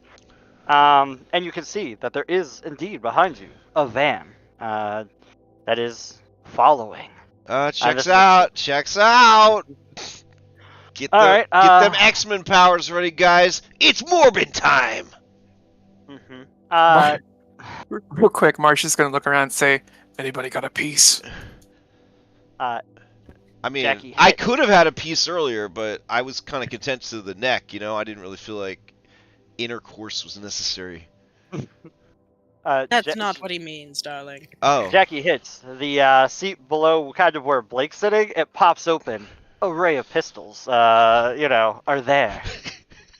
Okay. Well, feel free. She's like, I don't know shit. Go ahead.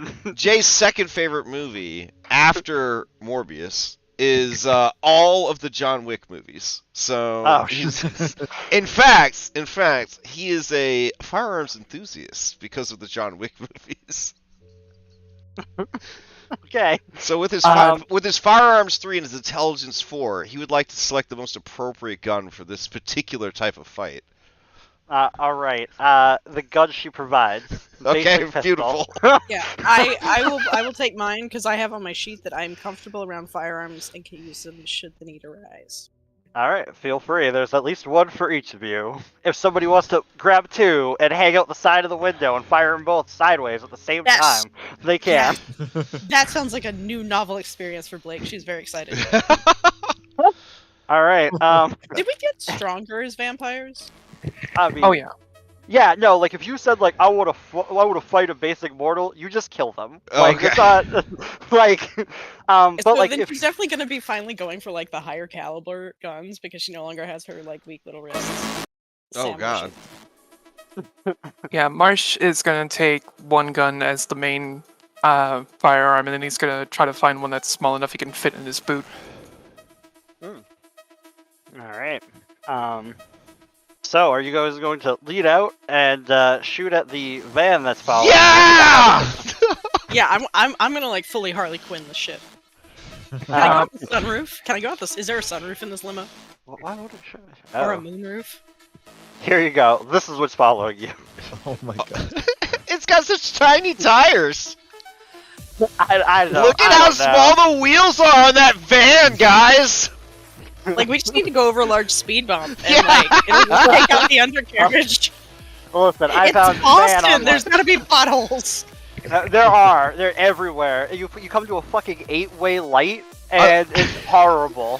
Is the I Spanish live around Inquisition just mad at us because we got bigger wheels? Like, what is the deal here? I will choose better next time. So anyways, This is amazing. so as you lean out and make fun of their wheels out loud, Jay, you can see the driver is annoyed, even though they have tinted dark windows. Not supposed to see through. Do you guys fire at them? If so, make a gun shooting check. I don't know. It's probably called firearms. Yeah, it's firearms dexterity, right? That's the normal. Shooty McShooty gun. Okay. I could be wrong, but I seem to remember it being composure firearms. At least for Really? a certain role. I love it. I can see I that. get more Yeah. dice. All right. Yeah, I'll roll with it. I'm fine with it. Listen, we're playing a game of make-believe. Tell me what you want to roll and roll it. Yeah, I'm sorry if I'm being a rules lawyer. I'm just trying No, to I'd remember everything. rather have Listen, you Lily's correct played me. this more than I. Yeah. Yeah. So, Marsh, I'd rather have you whatever correct me than a whatever gives me more dice, buddy. But Bam! 7 successes. does the window, like the windshield, look like it's Wow. like reinforced at all, or is it just Uh, like normal glass? This is besides its shitty tires, is a dope vehicle. It's clearly meant to, be for vampire hunting. So it Yeah, maybe- probably. aim for the tires. Yeah, I was Yeah. gonna say Marsh would Bro, like to make a that's too call small shot of for a the target, tires. Blake. Are you crazy? Let's just shoot womp rats back home. It's fine. I mean, you could blow away mirrors, and maybe maybe it is weaker. Maybe it will shoot people. I mean, I'm pretty sure Jay can say whatever he want happens. It probably did. Shoot a tire, a headlight, whatever you feel like. Yeah, I was. Oh, so I don't have to make it a called shot? No, I'm not rolling with that right now.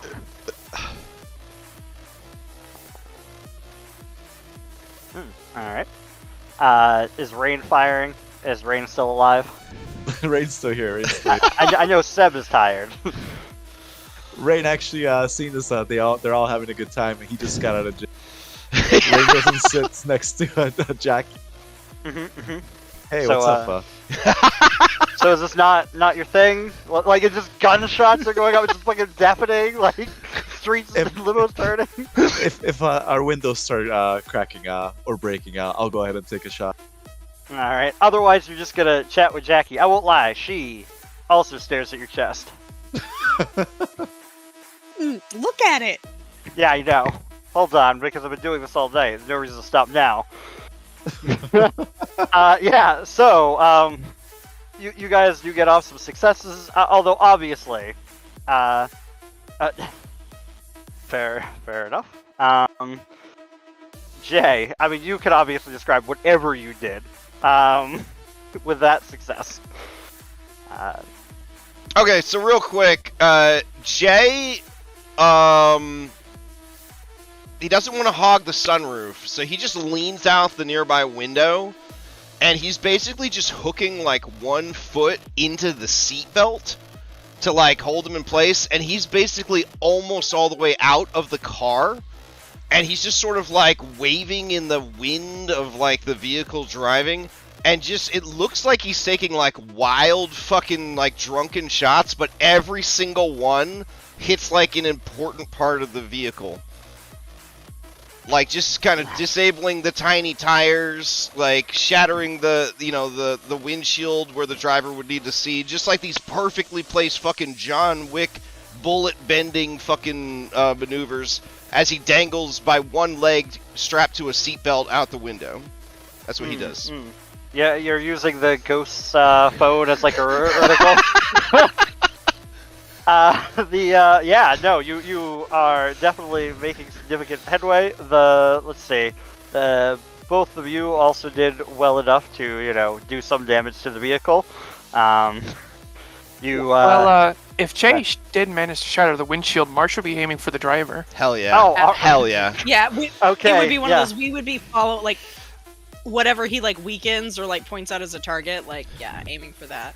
All right, as you blast it open, it like hits all these critical points, like it starts to screech, and the both of you shoot, and then you just see blood mist spray out over the fucking windshield, and it just does like that screeching halt as it like half turns and falls almost, but picks itself up, and then it smashes into an old-timey mailbox.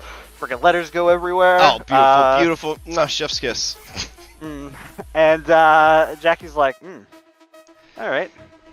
Maybe there's something to you after all. Realize Jay is a wizard. He just casts magic missile. So OOC lore drop. Jay does have a lot of money from his poker career. He paid a charity auction. He got to go to the gun range with Keanu Reeves, and when Keanu Reeves was doing his training for one of the John Wick movies, he got to spend the afternoon running the courses with Keanu Reeves. This is one of the greatest memories of his entire life. But he doesn't like to brag on it. Well, he's probably going to brag about it now because he's thinking about it. Oh yeah, that's true. And he doesn't realize that his thoughts are being broadcast. He says, "Damn, Keanu would be so proud of me right now. Just like that day on the range. I'm thinking about you, Kay." Blake wants to be like, "You lying," but then realizes he doesn't know. Like he wouldn't lie to himself. So she's like, "Oh, wait, yeah." Marsh does a double take too. And then he very daintily buckles his seatbelt again for safety. Amazing. All right. I don't have like Blake's interest because a celebrity, like, because she wants all the gossip. So like, you have unwittingly gotten her attention. Now, Marsh is mildly impressed because while he's not very big on computers, I imagine he's seen movies. So, Keanu Reeves. Fair enough. Actually, I think she might also turn to Jackie and be like, "Is Keanu secretly a vampire?" Because I feel like, the man doesn't age. He's something, isn't he? She shrugs and gives you a wink. Jay looks around and says, "But I've seen him in the daytime. Was that just his body double?" No, if he definitely was a vampire, wouldn't he be powerful enough to withstand that? He is Keanu. That's true. So, was that the Spanish Inquisition? Yeah, that was the Second Inquisition. I'd say finish him off, but I think we need to get back to the place before time because it's getting late. Yeah, the Red Star. And can we keep these? Yeah. Blake has still got to wave it around the pistol. She's not flagging anybody. God, Like she does know good etiquette, but like she does still have them in her hands. Beautiful. She also finds like a little like pocket pistol and tucks it somewhere. Nobody knows where, but it's somewhere under her dress. Fair. A garter. Marshall Not. I just realized with this group, I was like, I should clarify. I played Pirates for like 3 years, so thank you for clarifying. Cause yeah. Just don't ask her where she keeps her digital recorder when she's not using it. So, you pull up, butting up against a freeway overpass. The Red Star is a dingy 2-story bar that I will transition y'all over to. second. Ew. Come on, move. No, not just Blake. Jesus, crepes. Here we go. Oh, I will slowly meander you over. God damn it. I mean, it's our sexy vampire walk. Yeah. Yeah. So yeah, this is the kind of place where drinks are unpretentious, mostly beer and bourbon. The fanciest cocktail one can order here is a Jack and Coke. As you enter, here we go. We got a no nonsense brunette, wearing jeans and a leather wow. vest. Introduces herself. I'm Sage. I'm Jay. Yes, you are. Jay realized in that moment that he had fallen in love again. Hopefully this time it wouldn't lead him down a path to ruin. Notice at this point, Blake actually looks a little sad. She looks a little sad. She thought we had something, Jay. You know Keanu. She thought we had something. Mm-hmm. Yeah, no, Ruin is my middle name, and that's what happens in every relationship, baby doll. And, yeah. She's like, yeah, so we can get in here. Blake leans over to Rain and says, she looks like she could be your little sister. With the same kind of problems. You know, like the one you're trying to protect from, like, the other rival werewolf romance gang or something on the cover. I don't have a sister, but maybe. Yeah, so inside... Blake starts writing the fanfic, like, as we walk in.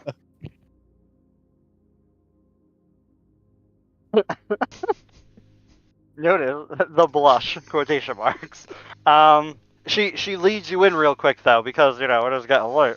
And you can feel your body actually getting more sluggish. Like, it's almost like it's slowly fading away in a way that you just couldn't control. Like, when you're driving and you're kind of tired and you feel like you want to slap yourself, but no matter what, if, like, you don't even know how you got home.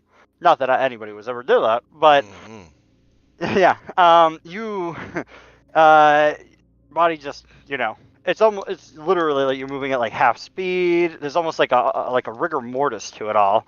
And, yeah, Magmath last week. All right. And she leads you inside to, you know, through the bar into the basement. There's like some like medical beds that are just haphazardly strewn on the floor with like sheets, and she's just like, all right, there you go. And nothing a bit more glamorous. Not that I'm complaining or anything, but all right. No, you're gonna have to live with it, princess. This is new and exciting, and I can always just look at Rain. This is totally normal for Rain to sleep in. Yeah, it's totally used to it. Marsh is probably used to it too for like stakeout days and everything. And then you fall face first into the dirty mat. Exactly. You actually don't snore. Say that maybe as if you're he's falling. it. Does he say that as he's falling? Yes. And he collapses, as you all do. And you fall into like an undead. Oh, rest. so the snoring lasts for like 10 seconds until the body actually dies, because that's what... Yep. Okay, got it. Yep, and then you're just like corpses for all to view. You know, but you're hidden away in a basement. So I make sure to arrange myself aesthetically before I die. Like that picture of like, you know, it's like the beautiful like jumper or whatever, like on the car. Oh, like, yeah. Do you do the arms crossed over the top over the chest? No, I'm not doing classic vampire. Oh, okay, I'm like trying to be like sultry vampire. Oh, okay, gotcha. Yeah, Marsh, despite like the dingy surroundings and obviously being used to them, he does still try to keep an air of professionalism. So like he takes off his suit jacket and everything, he does his tie, he folds his clothes, sets them aside, maybe makes them into a pillow, and then he just kind of like reclines back with his hands behind his head, and then dies. Yes, and you all have your little deaths into the night. There's technically more to do, but I also think this is not a bad place to stop looking at the time. It's up to you guys. I'm cool either way. I'm a little tired, so I am gonna dip. No, I think Okay. I think it's a good time to stop. I think this is a Yeah. good time. I mean, yeah. I feel like this is something like if people want to keep doing, like I kind of like our band of. Yeah, ridiculous- you guys Yeah. were great. I mean, I got a pretty nutso schedule, but my Saturday nights for now at least, I can flex them pretty easily if you guys wanted to do this again. I mean, it's up to Scott Yeah, and you I guys. Oh, I think we have to base it a little bit, but I'm open to it. What up, Lily? Yeah. I was just gonna say I do have a game that I play with another friend that is going to start up soon on Saturdays, but it's soon in quotation marks, so I don't know how long I'll have before that becomes a thing. Okay. Well, we can definitely take a look at it. I'm open to it. Hopefully, you all enjoyed it. I know that I'm a little shaky with the rules, but I hope I got the lore at least pretty close. Oh yeah. This was awesome. Yeah, it was really really cool. cool. It was such a nice palate cleanser because all I've been doing is playing Pathfinder 2 and D&D 5e. So this is just a really nice like palate cleanser to do something so different. And I love contemporary fantasy, so yeah. And it's been like 20 plus years since I played any World of Darkness, and just the love that I've carried for 20 years for this system, it just rushed back to the surface. So it was such a treat. And you guys were all amazing. So it was just Oh, thank you. it was so fun. Well, what I like is that it, especially with Foundry, handling like the dice pools and stuff that like make my brain hurt. There's not much crunch to it, and so it's nice. It's much more freeform, even though it's not. But it doesn't feel that way. But yeah, Compared- oh sorry. Yeah. Well, I was gonna say because I've also been doing like Pathfinder 2 and then Odyssey in 5e, so it's like this was nice, especially like after what we just did in Odyssey. we just did the big part that before everything opens up. Ah, gotcha. Yeah, so it was a lot. Mm-hmm. So yeah, well, I enjoyed playing with everybody. I loved your characters. I know these are pre-gens, but it seems like you guys resonated with them. So They were a fun. weird thing with Jay is I was like, man, how am I gonna make this guy crazy? And he's a poker player. It'd be pretty funny if now he has his poker player inner monologues out loud. Then I started doing that, but then I was like, I should probably read the rest of my character sheet. And I scrolled down, and it's like, He does that. it's like, yeah, it's like, oh, now that you have this curse, you keep saying everything out loud, even though you don't mean to. And I was like, God damn it! Yeah. All right. No, I sweet. read that and I'm like, this Well, is the perfect that was Crash me. character. Yeah. That was me with Blake, where I'm like, oh, she records everything. She like I did all that description, then I read my character sheet and went, oh, it is. Yeah. Okay. Sweet. Like yeah. I feel like these characters were written for like us to play. Yeah. And Rain is Seb in real life. I mean, I've Seb, seen you're gonna have to start turning your camera on for games then, and just be shirtless if that's you. I want to see that life. smolder, boy. Just Yeah. aim it at the pecs, though. You know what I'm saying? Then you can keep some anonymity there. I actually at one point had a Rain pec cam. I did a pop out and I just zoomed in like 400% on your pecs. So like anytime they were being described, I just threw. That's the cover of the video right there, the pet cam. There's just like 50 tokens of everybody on the on their heads. Cool. Ah, cool. Not It was quite fun. 10,000. It was really fun. Yeah. So yep, I will. I do plan on running more I do plan on doing a monthly one shot of different games every month for the rest of the year. Next Hype. month I'm doing Call of Cthulhu. Wow. I'm envious. Yeah, that's I'm cool. too scared to learn more rules, man. My brain will explode at this point. I Brain absorb things like a absorbs sponge. rule sets. Yeah, like But he passively learns these things. I hate him so much for it. But I also used to run Call of Cthulhu / Delta Green for like 3 years, and it's basically all I played. So like this isn't that like for me it's like, oh, okay, whatever. Like it's I got it instinctually. But yeah, if But you guys are like, interested, it's a lot like this as far as like the free form sort of yeah. stuff. So yeah, if you guys are interested in doing a little bit more as a group, because this is a fun group, it was great. I am open to the idea of doing like a pop-up games or something where we can figure something out, because obviously all of us kind of play a lot of games to a certain extent, and it's kind of finding that balance. But yeah, we can figure that all out in chat and everything. I think. Cool. I'm just pouring sweat right now for some reason, so it's too hot. Well, I mean, it's rain, obviously. You looked at the pet cam. Yeah. I was gonna say. I was also pleasantly surprised to find out that the character, I thought he was going to be kind of a mess, but then he had stats and everything that I wanted to do. Like, there was not a single action tonight Right? that I wanted to do something, and I didn't have the stats that I wanted. I was like, wow, that's pretty cool. The- And it The takes people who forever put to make a together the character. pregens, like the people who put together the pregens, did a really good job of like matching the stats to the vibe. Yeah. Night, Seb.